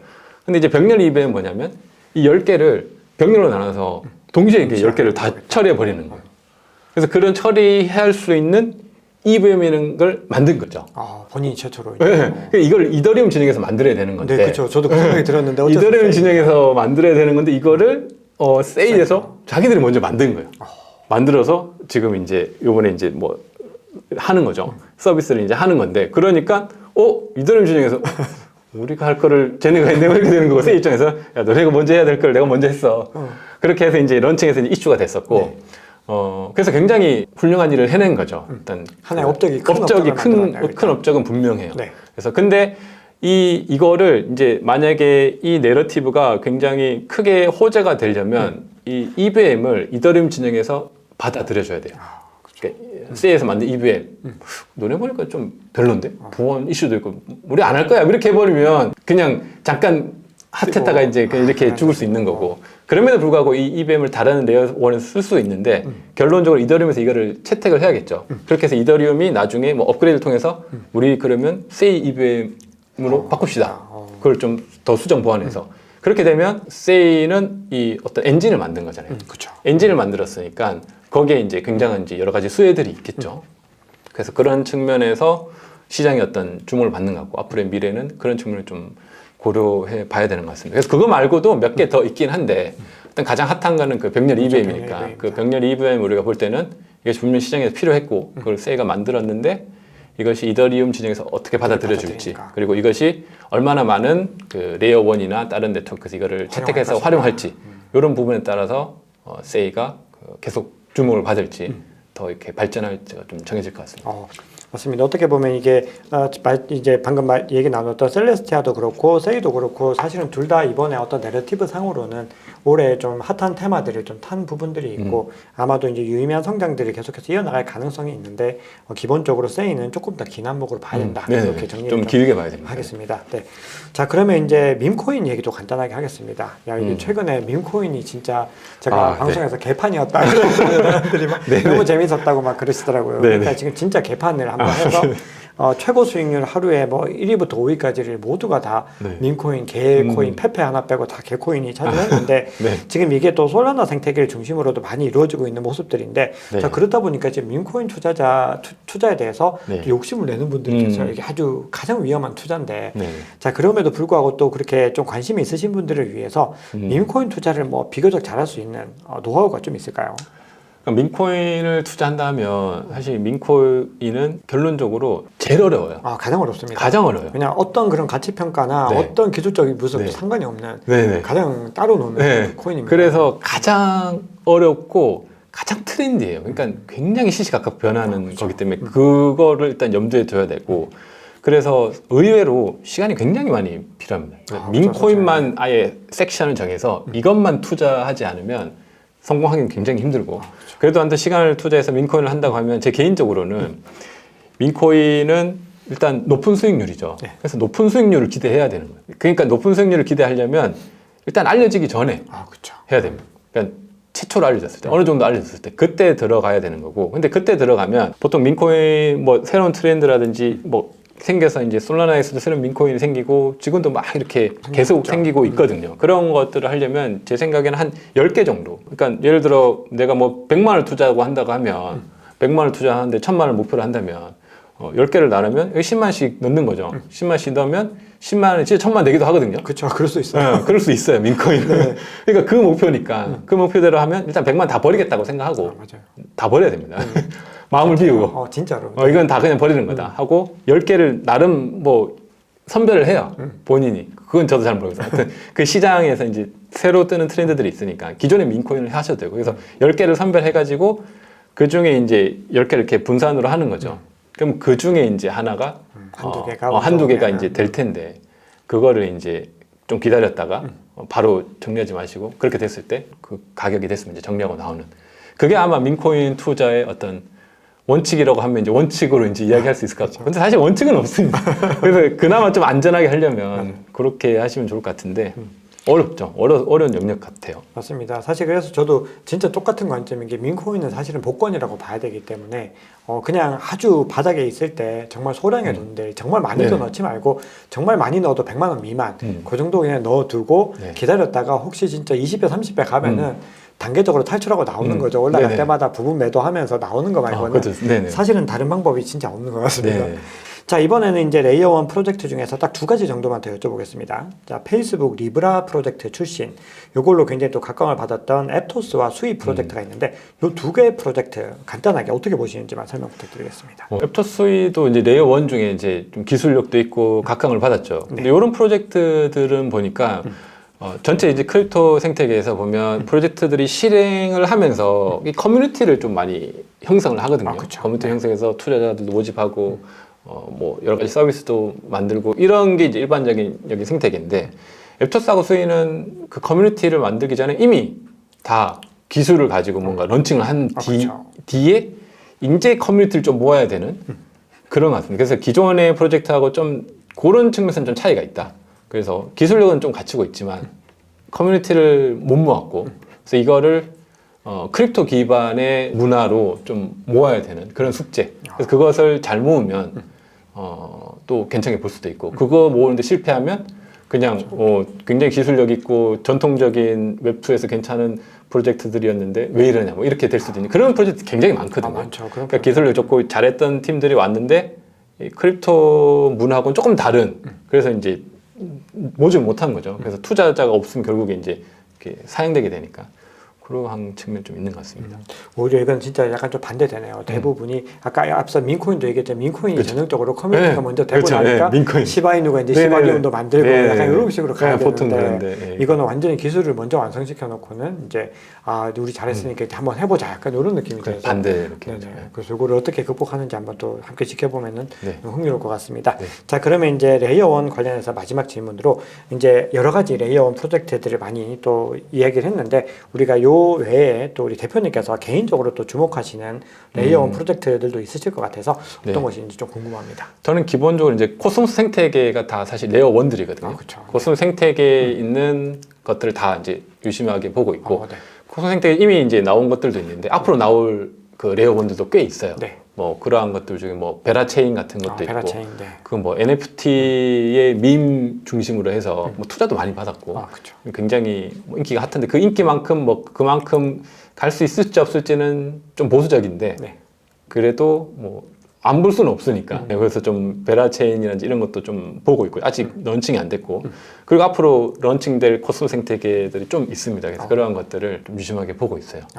이런 거 그럼 구독자님들께서 이런 코스모 생태계에서 새로 뜨는 프로젝트들을 좀 빠르게 좀 찾으실 수 있는 어떤 좀 노하우가 좀 있을까요?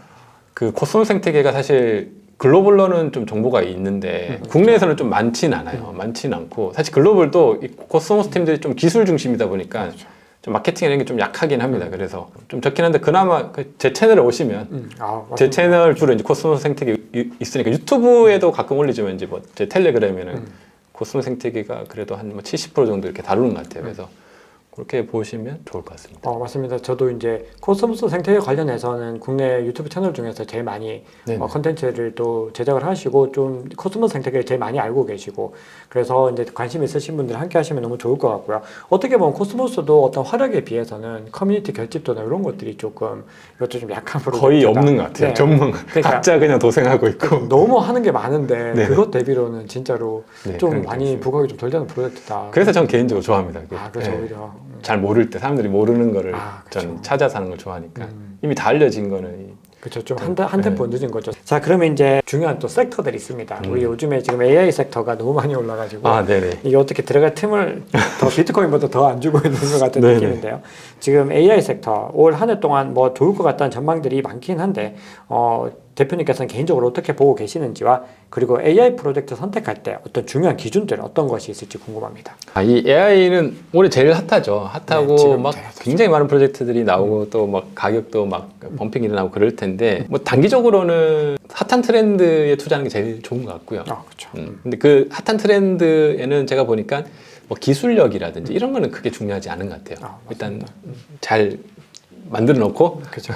서비스를 오픈해 놓고 우리 이제 잘 됩니다. 투자 받고 이렇게 하는 게 많은 것 같고 좀 이제 장기적으로 이걸 좀 보려면 저는 한번 좀 장기적으로 보니까 결국 AI하고 블록체인에 엮어서 어떤 해결해야 되는 문제를 이 AI 프로젝트들이 실제 해결하는가라는 이슈로 좀 프로젝트들을 구별하면 AI 쪽도 좀 장기 투자가 될 수 있지 않을까. 그래서 그런 측면에서는 뭐 디핑 같은 이슈. 그러니까 이게 두 개가 좀 결합이 돼야 되거든요. 그렇죠. 지금 결합되고 있는 것 같습니다. 그래서 그런 그 키워드로 다 내는데 실제 그러니까 그때 제가 프로젝트 봤는데 트렌드는 다 결합시켰는데 실제 내용을 보니까 그렇죠. 없어요.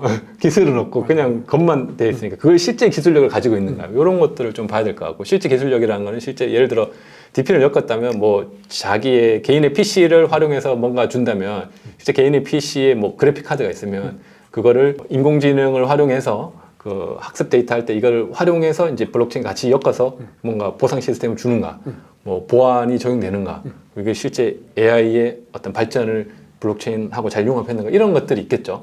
그 판단할 요소는 간단한데 그 기술력을 실제 가지고 그렇게 돌아가는지는 일반인 입장에서는 조금 확인하기 좀 어렵죠. 어렵지만 그런 부분을 그래도 확인할 수 있는 범위까지는 확인하면 AI 쪽도 좀 장기로 그런 것들은 장기로 이제 투자할 수 있는 것들이겠죠. 그럼 이게 특정 종목에 대해서 이제 절대로 매수 매도 추천 아닌데 대표님께서 또 AI 섹터에 대해서 좀 많이 공부를 하셔가지고 개인적으로 뭐 인터넷 컴퓨터 이런 프로젝트들은 좀 공개적으로 언급을 해주시기도 했는데 그냥 지극히 개인적으로 조금 주목하고 계시는 프로젝트를 한 몇 가지 정도만 말씀 주실 수 있으신가요? AI 중에 아직 뭐 런칭은 안 됐는데 뭐 최근에 제가 했던 게 뭐 그레스라는 게 있어요. 아직 런칭은 안 됐는데 네네, 그랬어요. 그러니까 이것도 이제 테스트넷이죠. 네네, 아직까지는. 최근에 좀 핫하긴 한데 해보니까 이게 PC에 이제 설치를 해서 PC에 이제 데이터를 우리가 사용하는 데 있어서 실제 인터넷을 사용하면 인터넷의 사용료를 다 쓰지 않거든요. 일부 남는단 말이에요. 그 남는 거를 가지고 여기서 이제 활용을 한다는 거예요. 그래서 많은 개인들의 데이터를 가지고 이 데이터 영역을 활용해서 추가적인 수익을 내고 그럼 이거를 이제 집에 설치한 사람들은 어차피 인터넷은 자기만큼 쓰는 거고 남아있는 영역은 같이 공유하자 뭐 이런 거죠. 이걸 가지고 시작을 했는데 이걸 또 AI랑 엮어서 최근에 마케팅도 하고 하더라고요. 그래서 원래 계획은 있었겠죠. 그래서 그러한 영역에서 제가 설치해 보니까 실제 데이터를 좀 활용하는 것 같긴 하고요. 그래서 이것이 이제 런칭이 돼봐야 되겠지만 그렇게 해서 저는 이제 PC에 깔아놓고 한번 해보고 있습니다. 그래서 그런 것들이 그 테스트넷으로 베타 테스트를 하는 게 많이 있어요. 그런 것들 실제 한번 설치해보고 실행해보고 뭐 해보는 게 좋은 것 같아요. 근데 그런 비슷하게 한 것들도 있는데 최근에 언급은 하지 않겠지만 그걸 많은 분들이 해가지고 또 굉장히 실패해 본 경우도 많이 있어요. 네네, 그럴 수 있죠. 굉장히 막 괴로워하시더라고요. 그래서 뭔가 소개해드리기가 좀 어렵긴 한데 초창기 프로젝트는 사실은 진짜 조금 복불복성이 많이 있어가지고 그래서 그러한 것들을 한번 AI 프로젝트 같은 것들은 실제 자기 PC의 데이터라든지 아니면 뭐 그래픽 카드라든지 핸드폰의 데이터를 활용한다든지 이런 것들이 다 기본적으로 들어가 있거든요. 그쵸. 또 데모로 좀 사용해 볼 수 있고 그래서 본인들이 한번 사용해 보고 괜찮네 라는 걸 한번 좀 검증해 보면 좋을 것 같아요. 해보고 문제가 없나? 뭐 그런 것들을 기반으로 해서 좀 투자할 때 어느 정도 참고할 수 있지 않을까 합니다. 계속 앞으로도 굉장히 많이 나올 것 같습니다. 그렇죠. 앞으로도 사실은 쏟아져 나올 것 같은데 우리가 또 그렇게 막 너무 막 초창기 프로젝트들 중에서 옥석을 가리는 거는 사실 개인 어렵죠. 투자자들 입장에서는 진짜 많이 힘든 것 같습니다. 네네.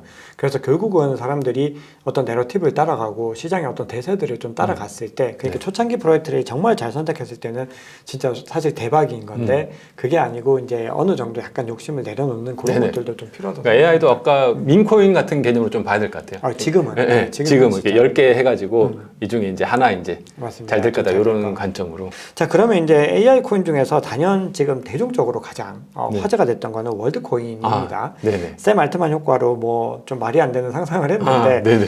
이게 좀 여러 가지 비판도 많이 있습니다. 여전히 여러 논란들이 있는데 네네. 지극히 개인적으로 이 네. 프로젝트 어떻게 보시나요? 저는 보통 이제 프로젝트 얘기할 때 제가 해본 것만 하거든요. 네네. 그래서 사실 이 월드코인은 작년에 저도 알았어요. 그래서 사람들이 자기 홍채 팔아서 월드코인 샀다고 막 그러더라고요. 홍채 그 인식해야 되니까.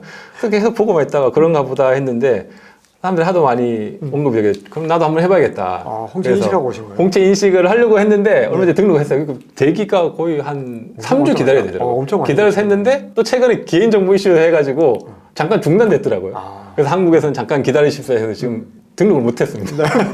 등록해야 되는데 근데 등록을 하기 전에 미리 등록할 때 해보니까 이미 그 홍채 등록만으로 한 80만 원 주더라고요. 맞아요. 지금 이미 많이 올라서. 많이 올라서. 그래서 사람들이 그래서 사람들이 등록만 하면 80만 원 주니까 안 할 이유가 없는 거예요. 그렇죠. 내 개인 정보가 아주 유명한 사람이라면 뭐 기업의 뭐 CEO라든지 그렇죠. 그러면은 좀 그러면 좀 꺼릴 수 있는데 일반 사람들은 내 개인 정보 팔아도 돼 이런 느낌이잖아요. 어차피 개인 정보 다 노출됐고 다 팔려 있고 맨날 따지면 보이스 그 피싱 맨날 보이스 전화하고 피싱 하는데 그런 입장에서 그래도 이제 개인정보는 아무튼 중요하죠. 그래서 아무튼 일반인들이 참여하는 거는 그런 것 같고요. 그래서 저도 참여하려고 했는데 아무튼 지금 좀 홀딩되고 있습니다. 그래서 한번 해보고 어떤 건지를 좀 보고 싶긴 한데 그거 같아요. 이걸 하니까 어떤 바로 이제 그 지갑에 한 80만 원 찍히니까 안 할 이유가 없잖아요. 그래서 이제 그렇게 하는 것 같고요. 샘 알트만 효과도 있죠. 샘 알트만도 있고 그리고 그거는 이제 트렌드고 근데 이게 일단 필요하긴 합니다. 보면 결국에 이 블록체인에서 가장 해결해야 되는 이슈가 우리가 보통 오래전부터 확인해 왔는데 그 DID라고 해서 탈중화된 신원 인증이거든요. 그쵸, 네. 그거는 계속 오래된 숙제인데 이거를 굉장히 많은 연구자들이 연구하고 지금도 다양한 방법을 얘기하고 있는데 결국에 블록체인 기반의 그 최종 어떤 또 해결해야 되는 이슈 중에 하나가 개인 신원 인증을 탈중화된 형태로 운영하는 거예요. 그래서 그게 굉장히 중요하기 때문에 월드코인도 거기서 어떻게 하는지 모르겠지만 그러려면 결국에 내가 사람인지 아닌지 인증하는 수단이 필요하잖아요. 그래서 그걸 이제 홍채 인식으로 한 거고 한번 인증을 하면 그 다음부터는 자기 이 사람의 주소는 이 사람인 걸 확인할 수 있으니까 중복이 아니고 지금 같은 경우 워낙 봇들도 너무 많고 AI인지 사람인지 사실 구별이 안 되는 건데 그럴 때 어떤 자기가 인증한 거 기반으로 자기 주소로 자기 신원을 인증하는 게 당연히 필요하거든요.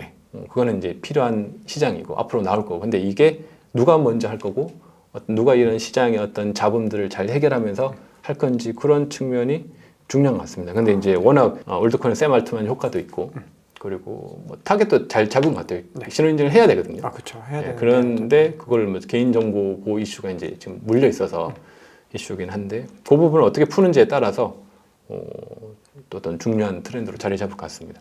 그러니까 저도 이제 처음에 월드코인 나왔을 때 비판 입장이 너무 많았고 그리고 지금 아직도 그 비판의 입장들이 해결이 되지 않았는데 지금 이제 그게 맞닥뜨린 거죠. 왜냐면 이번에 크게 부각되면서 오히려 이제 더 이게 빨리 해결해야 될 이슈가 되면서 이게 맞물려 버렸는데 이걸 만약에 해결했을 때 올해 AI 테마와 그리고 탈중앙화 신원 인증 아까 DID 이슈와 그리고 지금 샘 알트만이 지금 9,300조를 갖다가 지금 모으겠다라고 지금 이런 상황이 돼 버리니까 사실 예전처럼 월드코인 이거는 그렇게 평가하기에는 그렇죠. 다 다른 지금 내러티브가 좀 많이 바뀌긴 해서 요거를 된다 안 된다 문제보다는 올해는 어쨌든 계속해서 좀 관찰을 해봐야 되는 프로젝트로 좀 많이 전환이 됐다 이렇게 평가를 할 수가 있습니다. 개인적으로 한번 등록해 보시고 자 그러면 이제 디파이 얘기를 좀 해보겠습니다. 지금 디파이에서도 새로운 내러티브들이 역시나 등장을 하고 있습니다. 결국은 올해도 새로운 내러티브들이 시장을 이끌어 갈 것이다 라는 것들을 좀 알 수 있는 대목인데 최근에 가장 부각되는 거는 리스테이킹 개념입니다. 이 ST 이더를 갖다 또 스테이킹을 하게 하겠다라는 건데 이게 이런 이슈 이제 맞물리면서 아이겐 레이어가 순식간에 지금 TVL 3위까지 지금 올라서고 있는데 네. 이게 지금 어떤 개념인지 장단점들과 그리고 요거 전망 개인적으로 어떻게 보시나요? 일단 기본적으로 이게 있어요. 가장 안전한 것은 내 자산을 그냥 가지고 있는 게 제일 안전하고. 그쵸. 이더리움 같은 경우는 이제 스테이킹을 하면 원래 전통적인 방식의 스테이킹이 있어요. 그거는 32이더가 필요합니다. 그래서 그쵸. 실제 풀노드를 운영하거나 아니면 운영하고 있는 것에 대안으로 이제 해주는 그게 전통적인 방식의 이더리움 스테이킹이고 이게 보안상 가장 훌륭해요. 그래서 실제 이더리움을 스테이킹하기 위해서는 이거를 해야 돼요. 근데 이거를 이제 일반인들이 잘 못하니까 그거에 의해서 다음으로 나온 게 그 스테이킹을 하게 해주는 같은 효과를 주는 게 그 이더리움을 스테이킹 해주는 ST 이더거든요. 그렇죠. 네. 그거는 실제 스테이킹을 하긴 하지만 스마트 컨트랙트 위에서요. 그건 한 단계 보안이 좀 더 취약해집니다. 실제 이 스마트 컨트랙트에서 그 자산을 받아서 대신 해주는 거거든요. 그렇기 때문에 보안이 한 단계 취약성이 있고 그래서 그게 가끔 페이킹이 깨지기도 하죠. 그런 리스크를 가지고 있는 건데 그 두 가지가 있고 그리고 이 최근에 있었던 리스테이킹은 이렇게 이제 스테이킹한 자산 그리고 혹은 뭐 ST 이더로 가지고 있는 자산들을 다시 한번 더 해주겠다. 스테이킹 하자는 거예요. 그거는 보안적으로는 더 리스크가 큽니다. 일단 그게 이제 기본적인 전제고 그런 보안적인 그 리스크가 크니까 그러면 보안적인 리스크가 큰데 왜 그러냐? 그걸 했을 때 그냥 파생 상품 같은 거라고 보시면 될 것 같아요. 그렇죠. 파생 상품. 네, 파생의 파생인 거죠. 어떻게 보면. 그래서 파생의 파생은 리스크가 큰데 활용할 수 있는 범위는 굉장히 많잖아요. 그래서 그것이 얼마나 리스크가 있는지까지 모르겠지만 그래서 파생의 파생이니까 리스크가 큰 만큼 수익은 굉장히 많죠. 왜냐하면 스테이킹된 자산을 가지고 파생을 시켜서 그걸 가지고 또 활용할 수 있는 것들이 되게 많거든요. 이 리스테이킹을 해버리면 뭘 할 수 있냐면 이 리스테이킹을 담보로 해서 또 다른 서비스들을 할 수 있어요. 그러니까 예를 들어서 리스테이킹 위에서 뭐 여러 가지 하던 거, 예를 들어 여기서 뭐 뎁 서비스도 이 담보를 가지고 좀 안정적으로 서비스를 운영할 수도 있고 그런 것들의 어떤 새로운 창출 기회가 생기긴 하거든요. 그러기 때문에 이건 이제 각광을 받았던 거고. 그러면 스테이킹 하고 있던 사람들이 그냥 스테이킹 하면 뭐 3, 4% 수익이 나는데 여기 하니까 7, 8% 되니까 그러면 큰 리스크가 없어 보이네 하면서 리스크 감안하고 일로 또 간 거죠. 그렇죠. 지금 많이 가고 있어요. 많이 가고 있어요.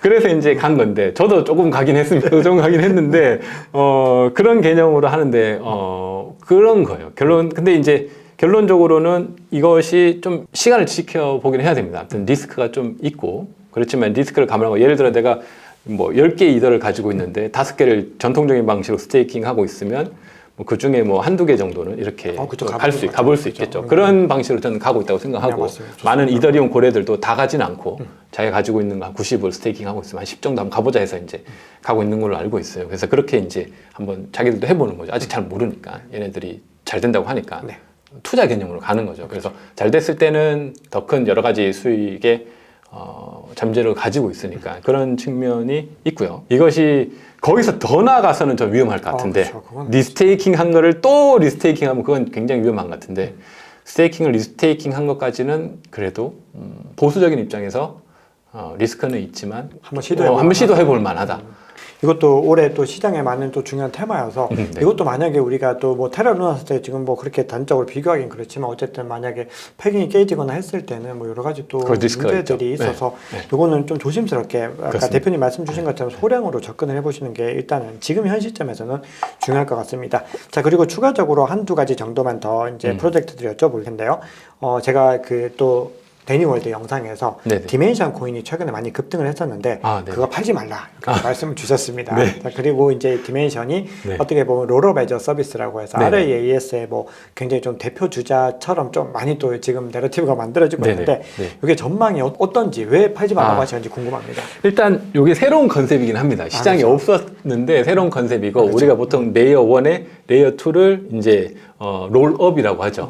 롤업이라는 용어를 쓰는 건데 롤업이라는 것은 이제 말아가지고 이렇게 이제 모아서 이렇게 뭐 결론적으로 압축한 건데 롤업에서 용어를 따서 롤업이 아니고 롤앱이라고 이렇게 명칭을 바꿔서 이게 마케팅을 굉장히 잘한 거죠. 롤앱이 뭐냐면 그 롤업들이 이제 레이어 1을 이렇게 쓰듯이 왜냐하면 롤업 서비스들이 왜 레이어원 이더리움을 활용하냐면 본인이 보안을 하기에는 좀 비용이 많이 들거든요. 그래서 보안은 이더리움을 활용하되 우리는 우리 서비스를 하겠다. USD앱을 많이 하겠다. 이런 개념인데 이것도 똑같은 개념이에요.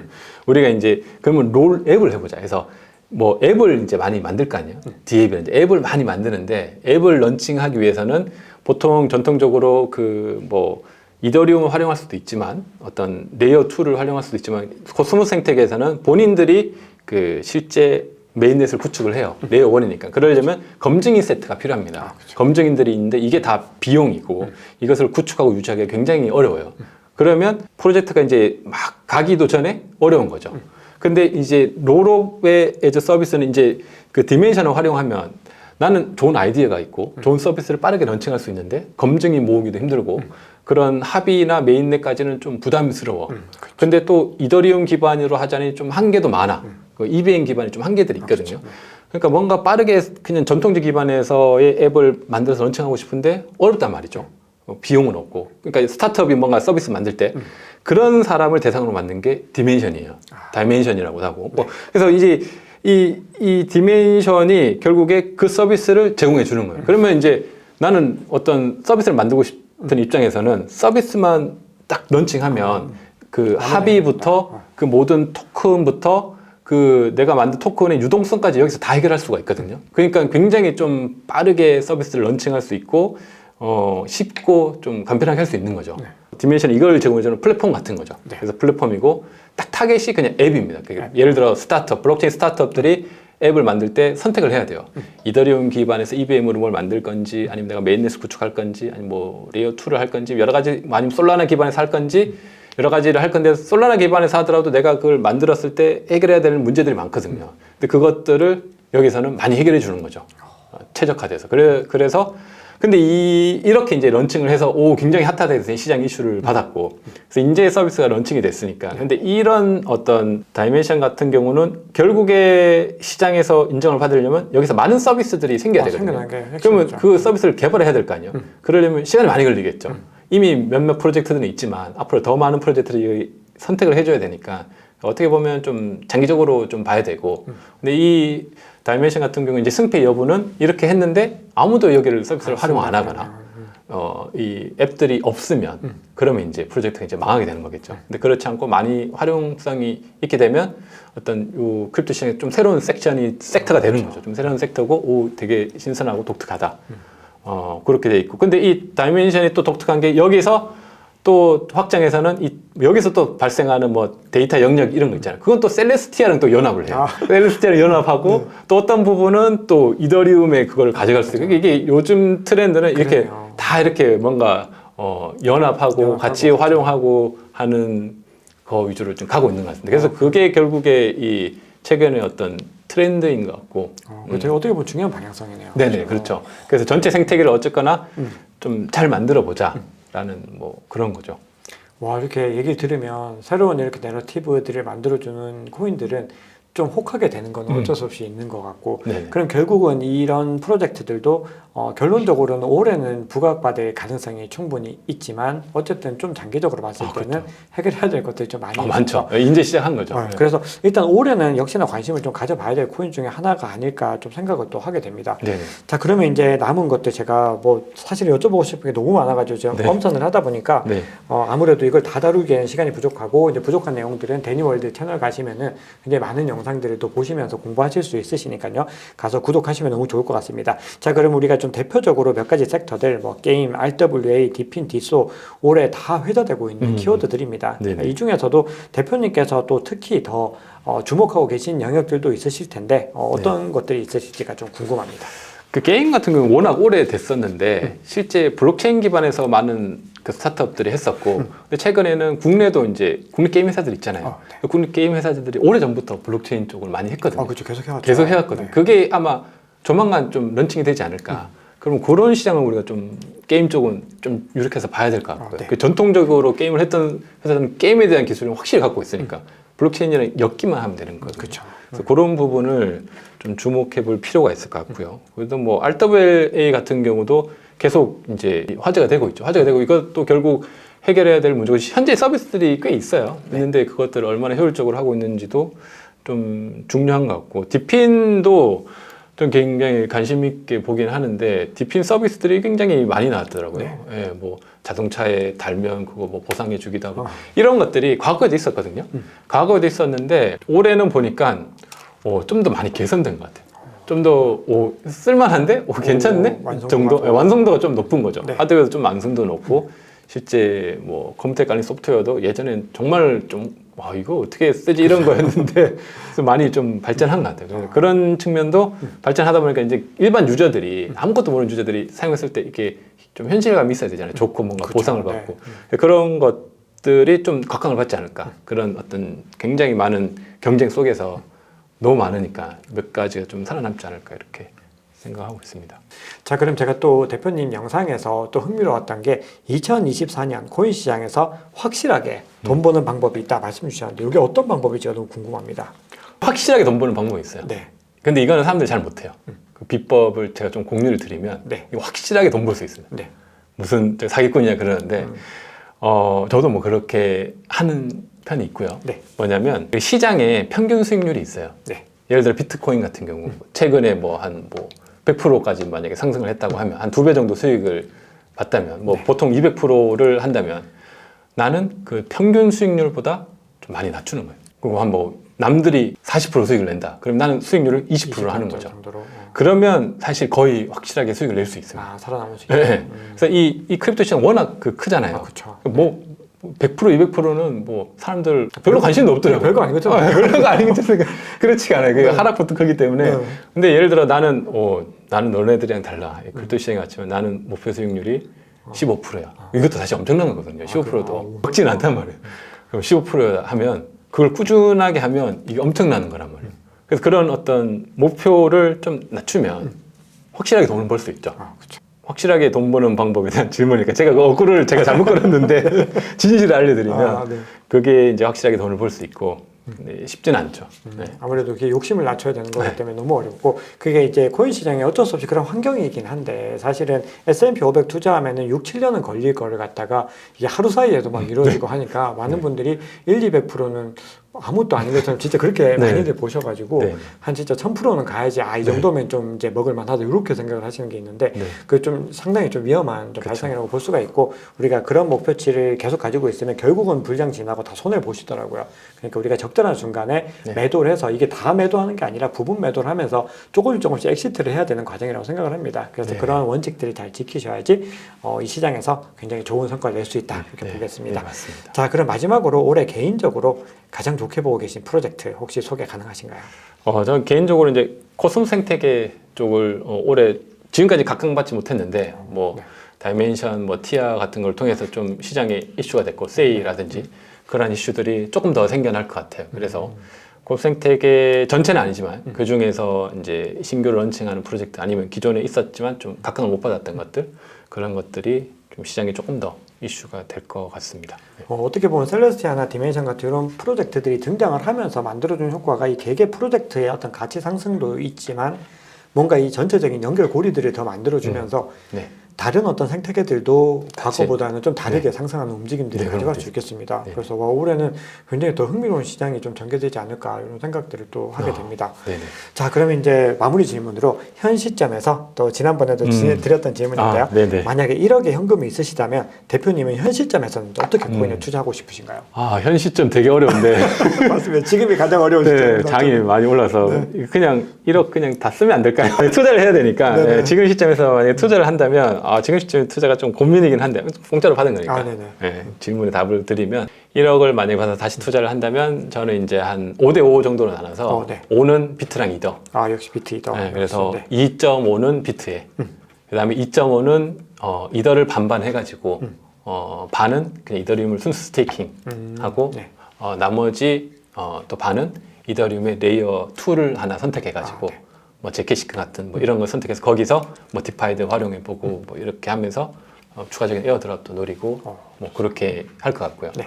나머지 이제 5들은 하나씩 좀 나눠가지고 코스모 생태계에서 신규로 런칭하는 애들이 있거든요. 네. 아직 런칭하지 않은 애들 그러한 것들에 이제 하나씩 이렇게 좀 오. 자산을 이렇게 이렇게 배분할 것 같아요. 그래서 그러면 이 5를 다 다섯 개. 코스모 생태계로 네, 다 네, 배분해서 네. 5개를 10 해서 나누. 신규를 이렇게 쭉 해가지고 그렇게 할 것 같습니다. 그럼 대표님은 코스모스 생태계에 대한 믿음이 굉장히 또 이렇게 많이 굳건하시고 그렇죠. 네네. 그리고 사실은 오래전부터 코스모스 생태계를 계속해서 관찰해 네. 주셨고 제가 예전에 대표님 채널 한참 전에 봤을 때도 네네. 코스모스 생태계에 대한 부분들 말씀을 많이 네네. 주셨었는데 네. 그만큼 지금 올해 뭔가 부각될 가능성이 있는 체인이다. 이렇게 네네. 보시는 거죠. 그 참고 이거 좀 부가 설명 드리면 혹시 네. 오해하실까봐 다른 체인이 안 좋다기보다 다른 체인 제가 잘 몰라요. 그러니까 편면적으로 아는 거지. 그러니까 제가 제일 잘 아는 체인이니까 가장 많이 공부하시고 가장 많이 공부한 체인이니까 제가 제일 잘 투자할 수 있는 영역인 거죠. 그래서 그렇죠. 넣었다가도 뭔가 이게 시장의 트렌드를 빨리 파악해서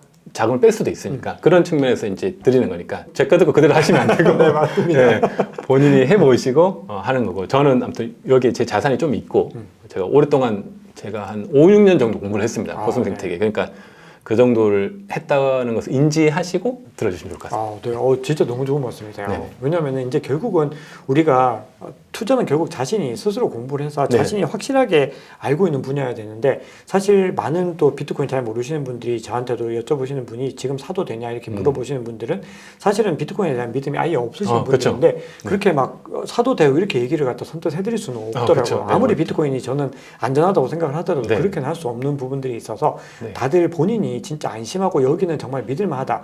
이 정도까지의 믿음이 좀 가야지만이 투자를 사실은 좀 유의미하게 할 수 있겠다. 네네. 그런 생각을 좀 하게 됩니다. 네. 자, 그럼 마지막으로 저희 구독자분들께 당부의 말씀 부탁드리겠습니다. 마지막으로 지금 사실 장이 어떻게 보면 굉장히 좋은 장이죠. 좋은 장일 때 제 개인적으로는 이렇게 사람이 좀 감정적으로 좀 흥분을 하게 되는 것 같아요. 그래서 투자자라면 이 감정을 좀 잘 절제하면 좋을 것 같습니다. 그래서 좀 객관적으로 보고 장이 지금 어디에 와 있는지 내가 너무 무리하고 있지는 않은지 적절하게 이 장이 좋을 때 내가 좀 현금화를 했는지 수익 실현을 했는지 이런 것도 좀 보수적으로 올해 장이 좋을 때는 좀 보수적으로 그렇죠. 오히려 보수적으로. 자기 객관적으로 보면 좋을 것 같고요. 장에서 안 좋아지면 그때는 좀 더 이제 적극적으로 봐도 되고 지금은 어떻게 보면 조금 보수적으로 봐서 장을 좀 봐야 되지 않을까 그런 생각이 좀 있습니다. 맞습니다. 저도 사실은 지금 비트코인 가격이 계속해서 상승하고 있지만 뭔가 이렇게 과거의 패턴들이 똑같이 들어맞지 않더라도 어떤 자산이든지 이렇게 한번 그렇죠. 크게 네. 딥을 주고 결국 거기서 바이 더 딥을 하는 사람들이 네. 이 시장에서 마지막까지 잘 가더라고요. 네, 그래서 맞습니다. 지금은 너무 막 오르는 걸 올라타려고 하시기보다는 공부를 하시면서 잘 관찰하시는 것이 가장 좋고 이후에 이제 올해 전반을 두고 보는 것이 너무 좋을 것 같습니다. 마지막까지 진짜 이게 저희 구독자님들께 너무 도움이 되는 말씀 감사합니다. 그리고 저희가 이제 평소에 잘 나누지 않던 이 알트코인 얘기들이 되게 심도 있게 나눠가지고 네. 저도 막 시간 가는 줄 진짜 들었습니다. 그래서 네. 아마 저희 구독자님들도 많이 엄청 도움이 되셨을 테고 더 심화적인 내용들은 데니월드 유튜브 채널 가셔가지고 확인하시면은 매일 영상 올려주시니까요. 정말 알트코인 투자 많은 도움을 받을 수 있을 거라고 생각을 합니다. 네, 오늘 준비한 토크라운지는 여기까지입니다. 저희 데니월드 김동환 대표님과 함께했습니다. 여러분 감사합니다. 네, 감사합니다.